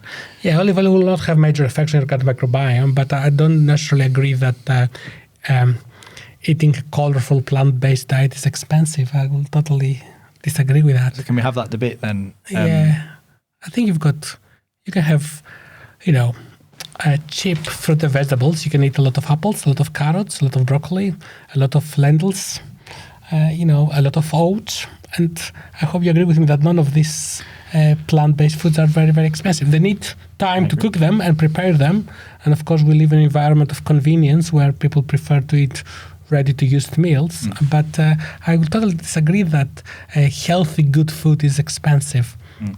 I think we're getting on a societal, almost political question, which is probably not our expertise, but I suppose I would come back to say, I think there are a lot of things that make food and food preparation expensive and challenging within society that are not just about the cost of a raw carrot, So yes, you could take a carrot or an apple and you could wash or peel those and eat those as they are, but actually to make a meal from them from scratch requires knowledge, requires the ability requires the pots and pans and things that you need, that endless copious volumes of olive oil, as we've heard, and the knowledge and time to actually apply to that, which all of those things factor into cost, which might not just be an economic cost, and actually I think our society has gone quite a long way away from cooking things based on, you talked about processed foods, ultra processed foods. I saw a thing about estimates of ultra processed foods being up to 40% of our diet, and it might even be higher in some cases than that. And actually, I was speaking to a medical student about this last week and saying, just go walking around your favorite supermarket. I will not tell you any particular brand here, but go around your favorite supermarket and just look at the shelves and try and decide which of those things are whole foods and not ultra processed. And you'll be amazed, because even the things like the bread are ultra processed. Absolutely. And actually it's so endemic now in life that I think we've moved really far away from whole food based diet where we cook things from scratch. And yes, I think you're right, Kostas. I think it is possible to do these things inexpensively if you start from a baseline where you have everything you need to do that. Right. But actually, if you don't start from that baseline, it's a really hard hurdle to overcome versus grabbing something you can stick in the oven and it'll be ready in 10 minutes or in the microwave. I mean, what we've talked about in this podcast before is, was this created by man or was it created by God? Believe in God as you wish or don't, but it was more like, can you pull this out of the ground? Yeah. Or can you not? And generally the advice we hear, people keep coming on and saying again and again, if it is minimally processed, it's likely to be better than if it's been through levels of processing for the gut and also for your wider body, right? Yeah. But James, we don't really know that because there are very, very few clinical trials which show that eating a lot, I don't even know any trial which shows that if you eat a lot of ultra-processed food, this can affect your microbiome in a negative way. But most important, this change in the microbiome can affect the host in a negative way. No, and that's fair. This gets us onto microbiome and obesity and some of the other interesting things we were going to take. That is a fair comment, but could you actually do that study? Is it ethical to do that study when you can correlate ultra-processed foods with a variety of health parameters? Well, this comes back to your concept of precision nutrition. Actually, to me, precision nutrition is all dependent on what is your outcome and how are you measuring it. Right.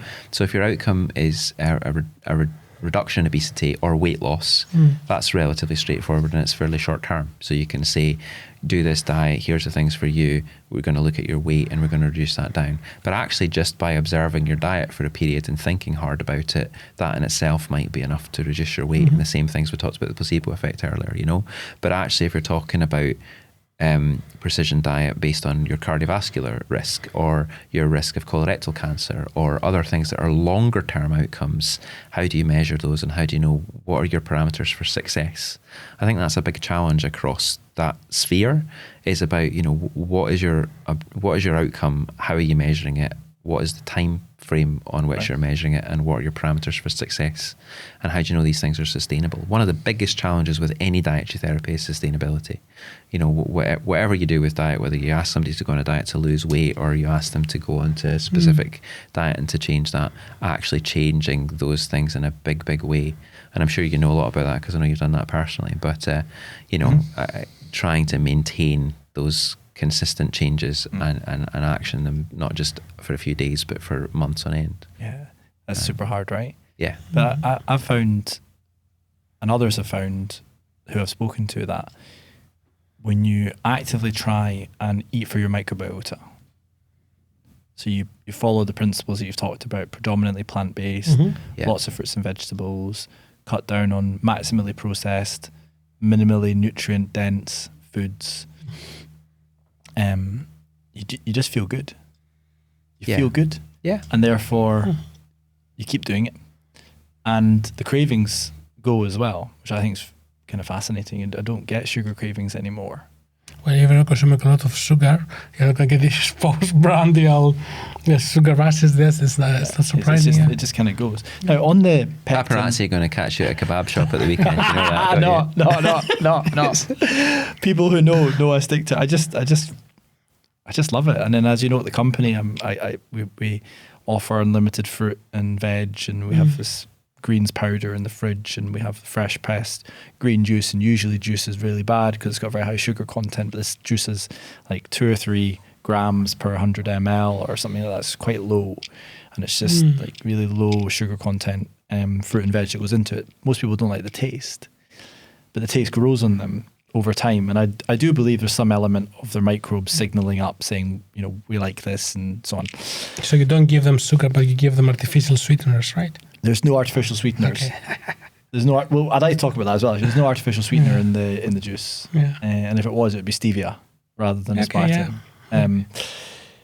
Why has nobody created? It probably exists actually. Now that I'm saying that, a supplement that has inulin, pectin, the oligosaccharides, resistant starch, so that for people who struggle with the fruit and veg element, they just put a scoop in, it's a sachet or something like that. I think there are supplements on the market you can buy about them, but I think it's not a good idea to isolate certain nutrients from this plant-based category, because we know fiber is very important, but when you consume, for example, this colorful variety of food, you consume a lot of flavonoids and phenolics, which themselves are very important also for gut health.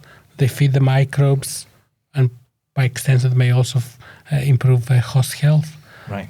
But there are supplements in the market you can buy. I mean, some of the dietary interventions we do buy actually supplements from companies, and these are blends of different fibers. So And flavonoids and polyphenols. not flavonoids as such. I'm not sure how easy it is to do that, but definitely in the UK market there are blends of different fibers, mostly those which produce butyrate, like the ones we mentioned, like inulin or fructooligosaccharides. You can buy them. Do either of you two take one of those supplements? No. I take a multivitamin with iron, but I don't take anything like that. No. Do you take a probiotic? I got one inulin. If you take a lot of inulin, you're not going to be happy. And why is that? Because inulin is fermented very quickly in your gut and produces a lot of gas. Okay. So You no might further be comment. happy, but other people won't be. Well, yes, it depends. Yeah. What about the probiotics then? Do either of you two take a probiotic? I don't think there's any benefit in taking a probiotic if your gut is okay. Like, Just I buy think the Greek time yogurt. to take a probiotic is when your gut is perturbed by something, whether that's a course of antibiotics or an intercurrent infection or something. That's the time to take a probiotic. And we've definitely talked about this before about the availability of probiotics being based on pragmatism and things that survive rather than necessarily the right choice for filling an ecological niche or fulfilling a function. So no, I wouldn't really endorse taking a regular probiotic if everything's okay with you. One of the things I'm quite interested in is where individual bacteria come from. So like if you were to change your diet dramatically, or you were to go taking inulin and a supplement that was to support and promote bacteria, then you would naturally select for some of those bacteria increasing in populations within your gut, and maybe reduce other populations accordingly. But they kind of have to be there to start from. And actually, I'm fascinated by this question of particularly these really difficult, and you'll know this from the lab work, in enterobiotics, these really difficult, fastidious, oxygen-sensitive organisms that just don't survive. You have to go to great lengths to keep them alive. How do we get these in the first place? Where do they come from? And I think there's an element of that as well, actually, when you make big changes to try and promote your microbiome without doing something dramatic like an FMT. Right. Can you select these from the environment? Do they come in on your foods, or where do they come from, and how do you actually activate these populations when you do a change like that? Should we discuss that? Because I think I don't know the answer, but you know, I have some thoughts. I think most of us have within their gut somewhere some of the bugs you're talking about. at really low levels. Like the Faecalibacterium Prositiae, the Akkermansia mucophilia. We've got them in high levels, not at low levels. Yeah, those guys are at high levels. If we're healthy, right? Yeah. Yeah. We see that in all of our donors actually. Yeah. There's a good group that are always there. But I think there's a almost infinite number of strains and species that could be in your gut. We've characterized like 1,000, 1,500 within the human microbiome, something like that.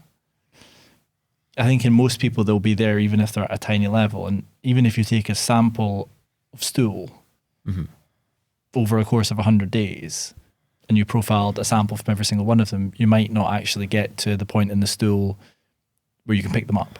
Yeah. Or they're at some point in the GI tract. And then if you change your diet, then maybe you can promote them and then you find them in your sampling method. That would be my thoughts. I think they're there, it's just they're hard. They're there in everyone, but they're just... Most people, very sporadic. I mean, people have what they would call the core microbiome. So basically, your microbiome has a constant composition by pretty much 60-70% of species. If you go down to strain levels, then perhaps you've got more kind of like intra-individual variation. But then you've got these kind of like transient organisms which, they change throughout your life. So your core microbiome may still be there, but then you may have some of them who go there, they colonize your gut in a transient manner, but then they disappear. And perhaps these are the ones which may actually come from your diet. Who go there, they're transient guys, guests, they stay for a while, your diet changes, and this organism changes as well. So you can definitely understand that if you eat fermented foods, then you're going to bring bacteria in there that are different or that are maybe not. That makes sense. Yeah. But actually, if you're going to eat celery or whatever, does it have bacteria on it that actually are relevant to you? And who's looked at this across a range of foods? I don't think anyone's really done that. Looking at the presence or absence of bacteria within the foods themselves. But it's not sterile, as you know, right? No. I mean, there's probably Pseudomonas on there. There's, unwashed vegetables probably, right? And don't know. Do we want them in our gut? But when it comes to fermented foods, it's not just the fact that you are consuming the culture which causes fermentation, but exactly, because these organisms break down the natural ingredients of a food that produce all these different kind of like, people call them postbiotics, or the different kind of like derivatives of food digestion and the fermentation, which may be beneficial for health. You mentioned at the start there were these pathobionts. Pathobionts. Is there a list of like commonly agreed, universally agreed bacteria which fall under that bucket? Yes, there's 12. No, there isn't. I think there was one discovered yesterday. I was going to say there's 12. I'm going to name them. No, not really. And I think it changes. So the whole point in a pathobiont, I suppose the definition of it is something that can do you harm in the right circumstances, but often doesn't, Right. And E. coli is the one that people bring out all the time to say, look at E. coli. Some of them cause you to go into renal failure, and some of them are used as a probiotic. It's the same species, and so even species level data doesn't tell you what's going on with E. coli. Right. You need more than that. You need to get to strain level data, and you probably also need to understand a little bit of the host and what circumstance that E. coli finds itself in. It's fascinating. A lot of people that buy E. coli Nissel, I think that's what it's called, isn't it? 1917. Yeah, it's probably don't realise that actually another E. coli 0157 can kill you. Can kill you. Yeah, there's not much a market for that. Nobody's selling that in the supermarket. Yeah, they don't. 0157. It's not. No. Then 1917 is selling a lot in Germany. It's called Mutaflor, I think. 1917 relates to the First World War. I know a lot about that. Let's not go into that. No. So that's how it gets its name. 1917. Yeah, 1917 was used by Hitler, wasn't it? Was it Hitler? I don't know, but it comes. Did Hitler take a probiotic? I think some of their soldiers had diarrhea, and they tried to treat infectious diarrhea, using the Nissel 1917, if I'm not mistaken. But, that's cool. Don't get my word for granted. But yes, I think some of the. that is one of the uses for. But it does come from right? It comes from the First World War, 1917. That's right, and it has got a role in Germany. That's fascinating. So what's coming next then for the field of the microbiome, in your opinion? You want to go first? You go first. I go first. Okay. I would like to see microbial diagnostics in a way that are useful, that can be applied clinically. I think we've seen this in clinical medicine, in genetics, and particularly the advent of, high throughput next generation sequencing, gene chips and things that mean that actually a lot of the really careful, deliberate clinical medicine of doing, lactate and pyruvate and whatever, trying to understand someone's metabolic pathways to make a diagnosis, is increasingly being replaced by, let's just do a chip that looks at everything for that person and their phenotype and answers the question, And I would like to think that within the next 10 years, maybe when I come back for my next interview with you, that we will actually have microbiome-based investigations that are useful in clinical medicine, whether that's to predict response to a therapy or whether that's to make a diagnosis. So that would be really nice. I think we're a long way from that right now because the tools, there's no standardization of the process for a sample, and the tools that are applied to that sample in terms of the bioinformatics are very labour intensive and deliberate for that, and are based on cohorts rather than individuals. But it would be nice. And the second thing I would like to see is more development of microbial therapeutics into that space, about how we influence the microbiome. Did I just steal yours? Did I? Yes, you did. I'm sorry. That's all right. You can talk about the non-dietary.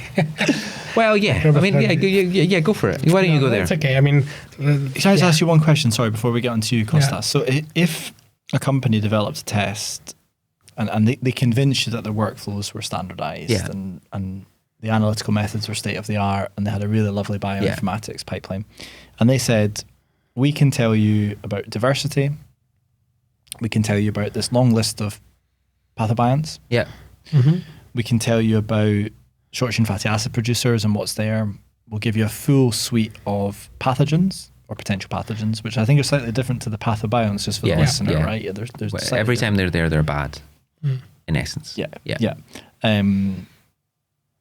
Would that be useful to give you this report? Because if someone so not yet. Right. So patient. What am I going to do with it? Patient X comes in, and they've got a problem with their gut, and I guess you need to be more specific than that. And they've got a long list of pathobionts. They've got hardly any, if at all, of the short-chain fatty acid producers that we'd like to see in there. The diversity is low on, say, for example, Shannon index versus what we currently understand as being potentially healthy, like above 4, for example. Okay. Would that not be quite helpful? Could you not? No, not helpful. No, I don't think what you can do about that, apart from asking them to eat more plant-based food. Yeah. Well, that would be a good start, right? I mean, even could you have done that anyway? Yeah. Do you have to measure the gut microbiome? We know that plant. Probably. Yeah. Probably. Yeah. Do you need a £500 test to tell you that? How many would you see? Do you think you'd see any patients? No, you probably would. Just speaking out loud now. But if everybody ate the ideal diet, would I see any patients at all? Would I be unemployed? Is that the question? If everybody actually looked after the microbiome in an amazingly rigorous and robust way, surely there'd be less patients in the hospitals. Yeah, there might well be. I don't know how much IBD we would see. That would be a really interesting question, is if you took a cohort of people at risk of IBD and you treated them from a dietary perspective from very, very early in life to promote the healthiest microbiome you can, what would that do to the risk of subsequent IBD? I suspect some of them would still develop it, but probably fewer. It's a thought experiment, and I don't have any data to support that. I think things like celiac disease would probably still happen. I would still occasionally see peptic ulcers and things, because people would still get Helicobacter pylori. So there's another kind of different microbiome mediated disease. A lot of what we do in liver diseases would still happen, I suppose. So I would still have a job, but I wouldn't be as active with an inflammatory bowel disease as I probably am. I suspect, but I don't know. Assuming that diet interacts with the microbiome, and this interaction gives you Crohn's disease, but this is that's still not proven. Yeah, it's a speculation, but we haven't actually proven that. You feel very strongly about it, though. Yeah, I think IBD probably is the first microbiome associated disease. You know, the way I think of IBD probably now is that it's a disease of the microbiome that happens to affect the human. You know. Wow. Never heard it put like that before. We're going to cut that one. Yeah. Absolutely. I really like that. Yeah. You make his day. That's it. That's cool. Yeah. That's cool. What do we need to do to prove it? So that there's no doubt anymore. I mean, I think CD3 is proof. Sorry to say. I mean, maybe I'm being overly simplistic. Well, CD3 is a diverse diet. So the difference between CD3 and EN is that when you treat patients with EN, you just give them one food. And this is the food they consume always.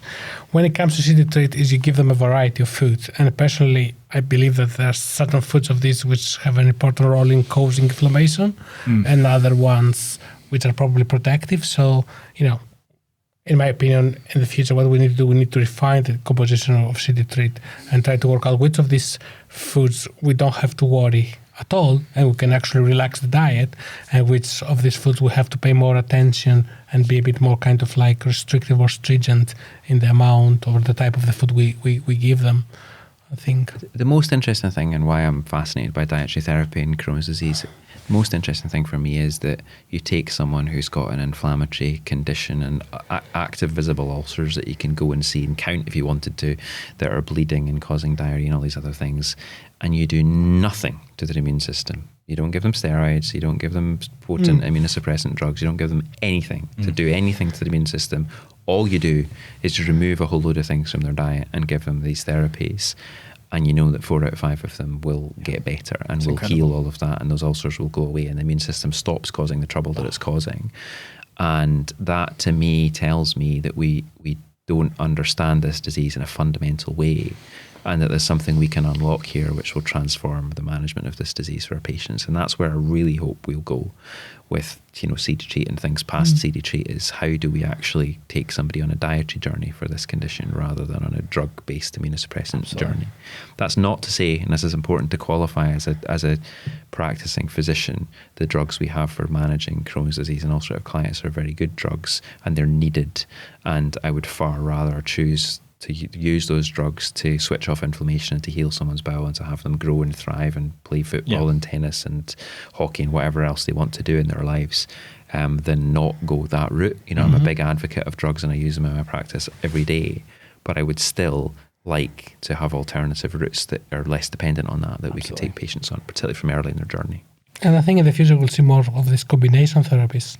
So we'll see more and more clinicians using, you know, drugs, as Richard said, which aim essentially to block your immune system, and more dietary therapies, which essentially aim to eliminate the environmental trigger of the disease. And we have actually trials in our group where we try to combine these dietary therapies with advanced therapies, biologics that Richard uses all the time, in order to improve the clinical outcomes of patients. We know that even with some of these very expensive and state-of-the-art biologics, responses approximately 50-60%. We know that perhaps that if we combine these biologics with dietary therapies, we can improve this threshold from 60 to 70, 80%, which obviously will improve patients' outcomes, disease control, quality of life, and well-being. And they're different mechanisms. Yeah. And I always say to people, you know, I was giving a talk in Newcastle about diet and Crohn's disease just a couple of weeks ago, and I said you should consider it a free hit. You know, when your patient's really struggling and you don't have an option, or they want to avoid surgery, or you're going to use a therapy but you think it's going to take time to work, then think about putting dietary therapy in there, you know, particularly for motivated patients who want to do that.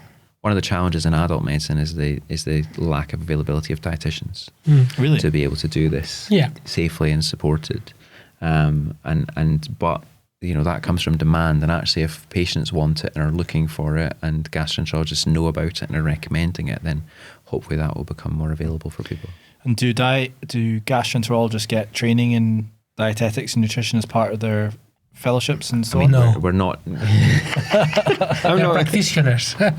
They should though, right? Surely. A little bit. Yeah, we get a bit. I mean, I think I'm not an adult gastroenterologist, I'm a pediatric gastroenterologist. I think we know relatively quite a lot about nutrition because a lot of our patients are utterly dependent on us for nutrition, giving intravenous nutrition and adjusting their carbohydrate, protein, right. Fat, calcium, magnesium, all these things on a day-by-day basis to get things right for them when they're very, very sick. So I think we know and think quite a lot about nutrition, but we're not dietitians, we're not trained as dietitians. And I always try to avoid having a go at somebody else's actual profession. That's not the way to success.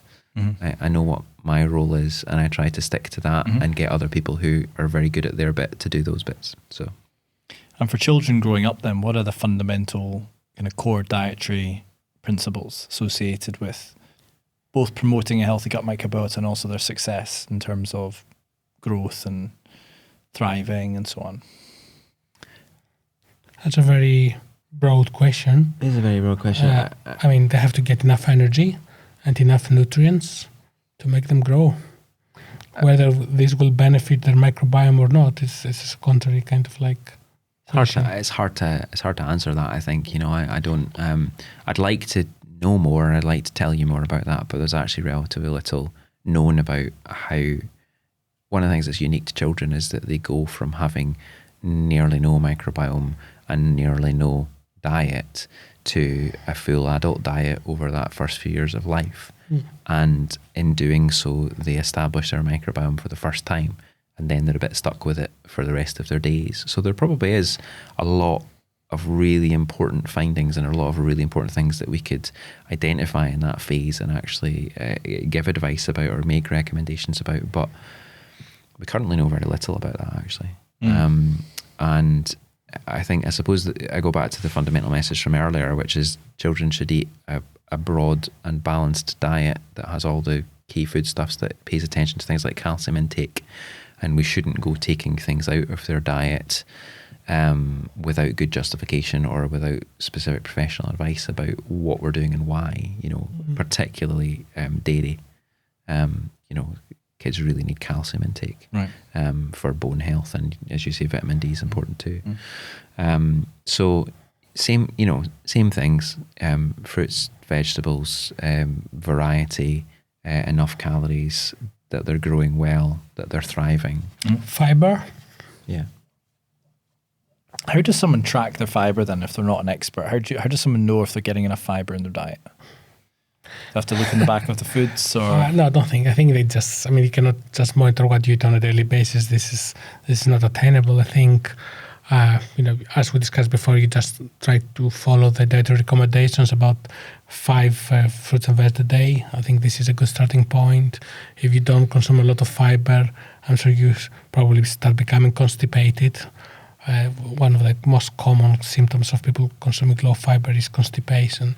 But I don't think you need to actually monitor the amount of the fiber you consume. If you have a variety of plant-based foods, fruits and vegetables, you try to meet this 5 a day recommendation, I think you'll be on the safe side. Yeah, and good hydration is important too. You mentioned constipation, one of the things that I always look to when I have kids who come in with constipation, which is a really, really, really common thing in our clinic. I think it's a facet of westernization almost, is to look at fluid intake and to ensure that people are actually drinking enough to remain hydrated. Because one of the important jobs of the colon is to take out fluid and electrolytes from what's left. And the more dry you are, the more it's going to work hard to do that. Whereas if you're nicely hydrated, it doesn't have to. And the more short-chain fatty acids you have, the better the fluid and electrolyte absorption is in the distal colon as well. Is that right? Mm-hmm. What do you think about obesity then, and the microbiota? Difficult topic. So I think a lot of the signals we see there are secondary effects of people being obese. So obviously, if you're obese, your diet is very different to the people who are not obese in terms of the composition of the diet you follow, as well as the amount of the food you consume. So there was a lot of excitement about this topic, I would say, 15 years ago, when the very first papers were published with Peter Thurnbow and Gordon Jeffrey, where they saw that people who are obese had different microbiome to people who are not obese, and they had more firmicutes, and they assumed that they had a higher capacity to extract energy from fiber. But if you think about that, a person consumes how much? 30 grams of fiber a day at best. So if they meet the recommendations, so if we assume that 1 gram of this dietary fiber produces 2 kilocalories through fermentation in the gut, so the maximum kind of like energy excess could be pretty much 60 kilocalories a day, which is, I think, insignificant. But this is how the excitement started. So we have actually run a study in our own children's hospital where we tried to study the microbiome of children who were obese against, so they had what we could call the common type of obesity, against children who had a disease which made them obese, like children who had, for example, a tumor in their brain, or children who were born with a condition which is called Prader-Willi syndrome, which is essentially a disease which makes you hyperphagic. And actually, believe it or not, when you compare the microbiome, there were no differences, which essentially tells us, yes, there were no differences in the microbiome. So both groups differed to lean counterparts, to the lean controls, but there were no difference in the bacteria between people who were what we call classically obese. So they had like kind of like this non-pathological type of obesity compared to people who had this hypothalamic or genetic form of obesity. Interesting. Yeah, so this kind of like tells us that a lot of the differences in the gut microbiome we see in obese people are actually secondary effects of the diet that the participants consume. This is, of course, not to say that gut microbiome is not important in the way that obesity affects your cardiovascular risk, your metabolic health in particular. For example, we know a lot of things, a lot of food ingredients which make people obese are metabolized in the gut, and these metabolites actually can influence risk of cardiovascular diseases and atherosclerosis and cardiovascular accidents. What could some of those things be? Well, saturated fat. People were very much interested about this TMAO, which I cannot even remember what's the full term. So basically, these are, if I'm not mistaken, phospholipids, which go down in your gut bacteria. They are metabolized in certain types of acids, which essentially increase risk of atherosclerosis. This is out with my comfort zone, so I don't know much about that. But there's a lot of interest about these metabolites which are produced from the interaction between diet and the gut microbiome. Is there any scope and merit then around this concept that the microbiota in obese people could be signaling up to the brain through undetermined mechanisms to say we're hungry, we want some more sugar? I don't know. I don't think the microbiome makes people obese, probably. I think you get to obesity by, I always talk about seesaws, too much. You should have an energy balance between energy in and energy out. Yep. And one of the things about my patients that becomes problematic is that they're growing, which is a major source of energy out. And when they stop growing, actually they lose that. And so people who are gaining weight quite rapidly heading into late puberty are a real risk group for me, because I think that what's going to happen is they're going to stop growing and their weight gain is going to rise, faster, just because they've not expending that energy anymore. Right. So I think that's, if you're going to really distill where obesity comes from, it's an imbalance in energy in against energy out. Whether that almost certainly does select for a microbiome that is associated with that. Whether that microbiome, whether there's then a positive feedback loop from that microbiome that helps contribute to this sustaining obesity or driving that further, or, as you say, energy harvest, which was the thing that was quite fashionable for about 15 years, I think remains to be properly answered. But I think there's a lot of skepticism around that, and I'm not sure. I'm not sure that we're going to see microbial therapeutics come along and change the landscape of obesity. However, I suppose people have also got anxiety in the other direction, which is, can you confer obesity on someone through something like an FMT, And I know that there's been a lot of questions about that within those sorts of circles, but I haven't seen anybody come forward and saying, we have done this by accident or otherwise. They had someone who was lean and who had an FMT and has now become obese, Only very small numbers of case reports. Yeah. There was one high-profile case report about 3 years ago. Yeah. But the systematic reviews that have looked back at all the studies, in some cases there have been donors who've been over BMI 25, and there hasn't been any trend towards increase in body weight. So that's kind of causative, I guess, if you're transplanting a microbiome from someone that is overweight and someone that's not. Do you have an impact? Personally, I think it could be important. Sorry? I personally think it could be important. It could be a contributor. I don't think it's the sole contributor. I think that's a bit far-fetched. And anything to do with energy harvest, I've really struggled with as well. Yeah. On the basis that, are you really going to overcome, the relative effects of energy harvest versus what's actually going into your body? Yeah, but the other thing we have to also bear in mind is that, energy harvest is one way by which gut bacteria can regulate energy and fat deposits in the human body. The other way is by, for example, other type of short-chain fatty acids which have important roles in appetite regulation, like propionate through PYY, so through these gut hormones. So there's quite a lot of interest about this area in our university in Glasgow, where we have some of our collaborators who develop essentially new molecules, new ways to deliver propionic acid down in the colon. And they have quite a few at the moment, randomized controlled trials, try to explore whether they can actually suppress appetite and, of course, mitigate risk of weight gain.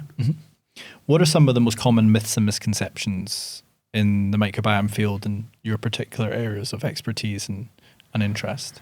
We talked about the at-home gut testing, which is not really a myth or a misconception. It's just kind of something that isn't really valuable at the moment for people. Yeah, I think people can make up their own mind about that, but they probably heard our take on that, and probiotics. I think where do probiotics fit? What are probiotics, and why are these ones that I can buy, out of a fridge in a supermarket not necessarily a great choice for what I'm trying to achieve? So we've talked a bit about that already. I suppose we've talked a bit about obesity. Precision nutrition, that basically what you need to eat depends very much on your gut microbiome, and we've touched on that. So there's a more and more interest about this area, more probably now than probiotics. Yeah, I think those are probably most of the things. A lot of interest about fermented foods these days as well, and the benefits they may have on your gut microbiome and host health as well. Yeah. So what's coming next then for you, Richard, in your research? So since I last was here, I moved to University of Dundee. I'm setting up a gut microbiome lab there early next year with the support of the Children's Hospital charity, the Archie Foundation. So we're going to be setting that up in early 2024. Again, I suppose one of the things I'm quite interested in right now is that infant question. What happens to healthy infants and how do they colonise their microbiome, and what's important on that journey? So we're going to be putting a bit of energy into trying to understand that as one of our first projects. One of the other things that I'm going to develop, and Kostas knows because I've been banging on about this for about 10 years, is to be culturing target organisms, from these diseases, so that we are able to interrogate the signals that we pull out of the molecular work to try and say, okay, we've identified this particular bacterium as important. Why? Right. What is it doing? What do we know about it? How does it interact with the host? All these sorts of things. And so also going to hope to set up targeted culture work, try and pull particular organisms out of different conditions. So that's what I'm going to be about, I think, going forward. And hopefully still collaborating with Kostas and colleagues here and moving CD Treat forward. Always. Awesome, guys. I'm not sure how long we've been talking for, but I'd imagine it's quite a while because it's a bit of a time warp. I think we've been probably going for 1 hour and 40 minutes, an hour and 45 minutes. Wow. Believe it or not, it's 5 o'clock. Has been long. Yeah, it's 5 o'clock. So from my perspective, we've covered all the things we wanted to discuss. Quite an interesting conversation. We've gone a bit off-piste, which I quite like. The only thing you didn't touch come on. is, you talked about FMT, and this is obviously what you like doing, but you have never thought about FMT and dietary therapies. And we discussed that before. Well, I've definitely thought about it. We talk about, so at Interbiotics, we're kind of obsessed with a few things. One is, how do we make this as an effective treatment as possible across the broadest range of patient populations? And part of that relates to the optimal composition. Part of that relates to, can we get the optimal composition every single time? Donor selection. Do we do a scale-up step? Do we add in a bioreactor fermenter to the process? Part of that relates to, do we give something to the donors to try and standardize their composition even more? We can't mandate it, but we could ask them to do it. Or do we, as part of the treatment algorithm, give something to the patient before or after? And there's you could draw a nice circle, right? Where you had this beautiful inulin, pectin, whatever it ends up being, that you ask the donors to take, which means that you're, in some respects, dictating the input material composition. Then before you give the treatment, you can give the same thing perhaps to promote. And then after the treatment, to make sure you keep it going. So one of the big questions that we get all the time is durability of effect. Sure, this might work, but how long for? When do you need to redose? Depends on the indication. Depends on the indication. It depends on the patient within the indication. It depends on their diet. But there's room for more research in that, because it's an area which, I know that a lot of people are interested in that anyway. Tons. I mean, the future for me is a mixture of everything we've discussed today. I personally believe that if you want to make a lifelong commitment to change your microbiota, you need to make a lifelong commitment to change your diet. Or you take an enterobiotics capsule once every 3 months. Now, I'm not saying you get all the same benefits. I'm not saying that at all. I'm a huge, massive, passionate advocate for nutrition, exercise, minimally processed foods, eating your fiber, and that's part of the reasons why I'm doing this. I think it's really important. And one of my biggest frustrations when I worked in the NHS was, well, first of all, why are we not feeding our doctors and nursing staff and everyone, through free food in the canteen? Why is it not just readily available, really good food? Promote the health of our workforce. Don't have our doctors worrying about what meals you're eating during their shifts because we're already working them damn hard. But that's a separate kind of thing. Why are we not giving our patients really good quality nutrition in the hospital? I mean, we're trying to make them better as fast as possible. Yeah, we're giving them. We try to do that. Guys, cost effectiveness. It's mad. So it has to come out of the budget. But it's mad. It's like I remember walking around going, well, first of all, our nursing staff station is just loaded with chocolate and sweets and stuff. It's just not good. But our patients are the people we're trying to make better here, and we're giving them iron brew, tins of juice or sugary apple juice, which, by the way, is not, just for anyone listening, is not healthy. These concentrated fruit juices are just not healthy. Crisps, white bread, and a slice of ham. It's like, sorry, I think people. Have we actually thought about this? Well, I think it sounds because people tried to change that in the Children's Hospital when I was working there as a researcher, and we gave them healthy food, but most of this food ended in the bin because people wouldn't eat it, and they will go down to the canteen. Yes, and it has actually happened. Right. It was fair enough. With the previous dietetic director, so they tried to give children healthy food. And they say, yuck, I'm not going to have that. And then they just took the elevator and went down to ground floor. Didn't know that. That's good. Well, there you go. So maybe my pipe dream is, it's not, maybe it's not realistic. Change is difficult. Change is difficult, particularly when you're sick really and your appetite is not great. No, I hear you. But on the FMT side, there's huge scope. And it's not just FMT, actually. It's not just FMT. It's not just the full spectrum therapies. It's the single strain, the defined consortia. It's everything that's microbiome modulating in nature. Can we potentiate its effects? And on your side, I guess, patients with IBD, patients with liver disease, can we potentiate the effects of biologics, as you've discussed? We talked about immunotherapy by changing diet and maybe something like an FMT. That is where I see the world and the future going. And fundamentally, I believe that within our lifetime, all of us will be doing something for our microbiome that will be a little bit more guided. And I do have a vision that I think a lot of patients in hospital who've got this really damaged microbiome, defined by reduced diversity, increased pathobience. We see a lot of VRE, we see a lot of CRE, we see a lot of multi-drug resistant organisms, full stop. Can we give all of these patients something to just reset and recalibrate? Reduce the risk of translocation, reduce the gut epithelial integrity damage, and somehow, through reasons we don't fully understand, enhance their responses to drugs. Yeah. That's I believe that. And I come across people a lot in my line of work as someone who's running a company trying to do this, where they say, microbiome's it's not important. It's the thing, but it's not important. And I usually kick back by saying, you say it's not important, but you know that eating salad and fruit and vegetables is a good thing for you, right? And then they say, oh yeah, I went on this diet once, I felt really good. Well, that's your microbiota. I sometimes give the EEN example because I think it's just such a powerful example of dramatically changing your microbiome through your diet and having a profound impact on a defined objective disease. IBS is a little bit more difficult, but people do see profound benefits through dietary manipulation in IBS. It's well known.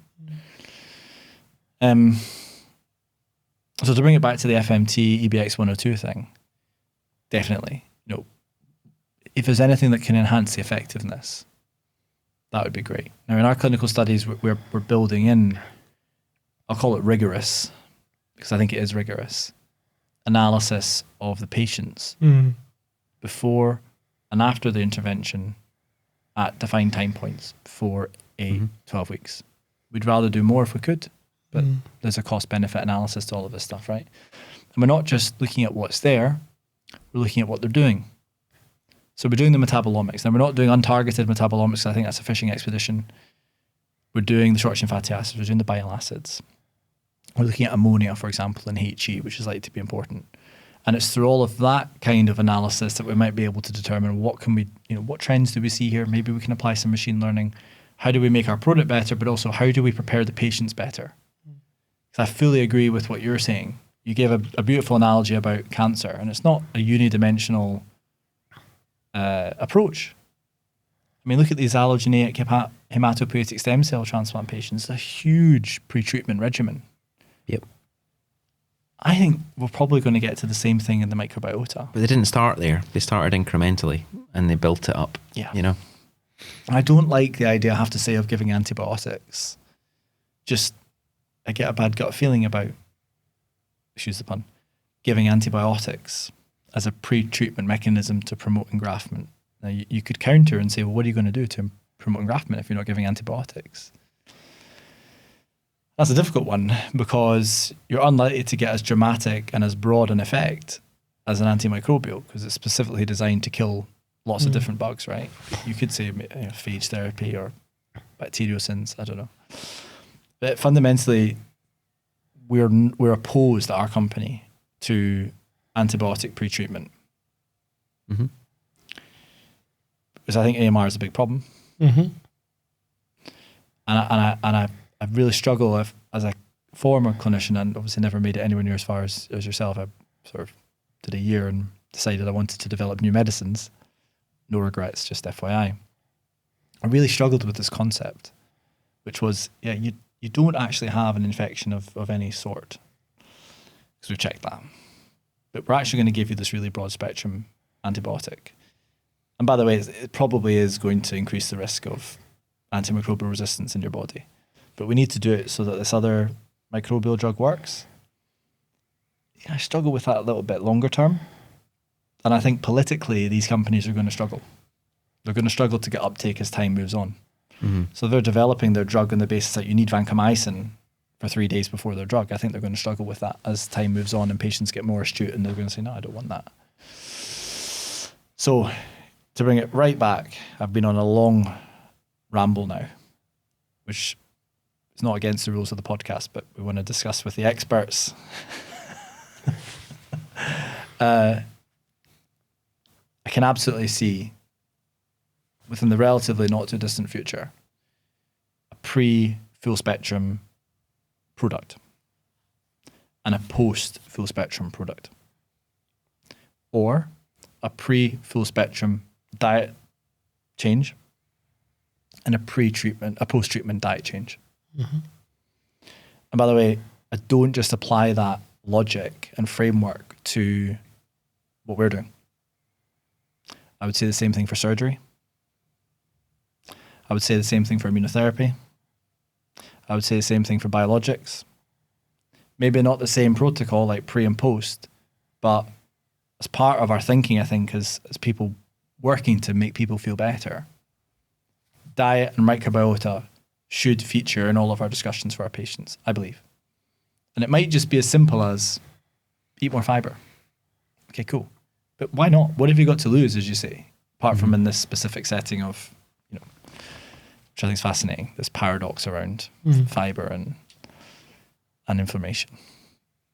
So I'll leave it there. We could talk more about FMT. I mean, I could talk about FMT until you're both withering away and needing another caffeine injection. That's it. But some of the data we have is actually now super exciting. So like when we first met, when we first met Richard, it's a long time ago now. It was still very much, we had a lot of work to do. It was very early, very nascent. It was kind of a bunch of students. Some of our data now is extremely interesting and powerful in terms of the composition of the product. How does it work in vitro models? We've dosed 24 patients now in our first clinical study. We've got this biological scaffold now that sits within our product that gives us better stability, preserves the short chain fatty acid and volatile products on metabolism. I measured some of them for you last Friday, you know that? Okay. If there's any data, tell me off the podcast. But yeah, thank you for that, by the way. I actually forgot about I haven't sent you the bill yet. Forgot about that. That's Thank you for that. Well,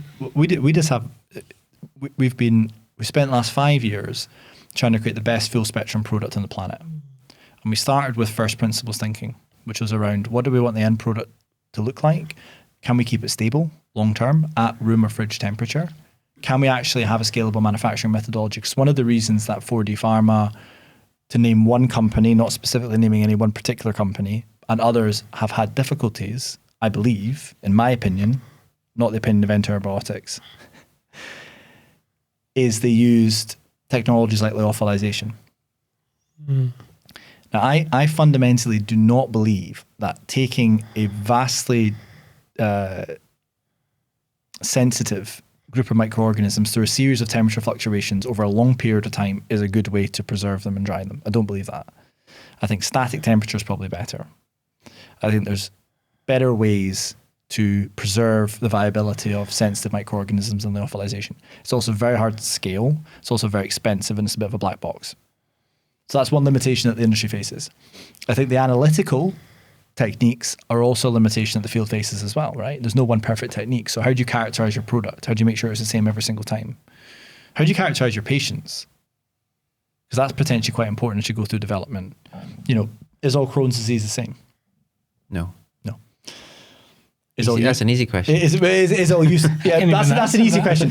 No, that's an easy question. But is all UC the same? Microbial is probably slightly different. Are there responders and super responders and non-responders within UC? And can you determine that through the microbiome? Because if you can, then maybe it doesn't work for all of these patients. But if you can identify a group that it works amazingly well in, you've got a drug.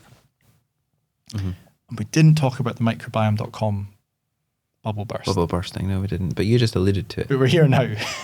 You just alluded to it. I've been talking way too much. I need to stop talking. I'm surprised you're not both asleep. It's getting increasingly hard, as you know, for companies at the moment in the microbiome space. And we've not helped ourselves as an industry. No, I think the path to market, we've talked about this before we came on here, I think the path to market is difficult, and I think it was relatively easy, if not actually easy, to generate venture capital support for a novel idea in this space when it was all new and exciting. It was going to change the world. Right. And there are very few products that have made it to market, and there are no big blockbuster adalimumab competitor products out there that are saying this has transformed this whole condition. Yeah. And so I think the availability of funds to support these companies has fallen away. Yep. And with that, very rapidly, a lot of these companies, including ones that we've worked with, have fallen away. So it's disappointing. The big worry is that leads to the whole thing imploding and there being no space for any microbial therapeutics and the whole microbiome leading to nothing. Yep. And I suppose one of the challenges is if you start to mandate, and again, the other thing we were talking about before we came on air was the FDA. There was a death of a baby recently, a premature baby in the United States given probiotics who died, and the FDA are starting to look more closely at the use of probiotics in extremely preterm babies.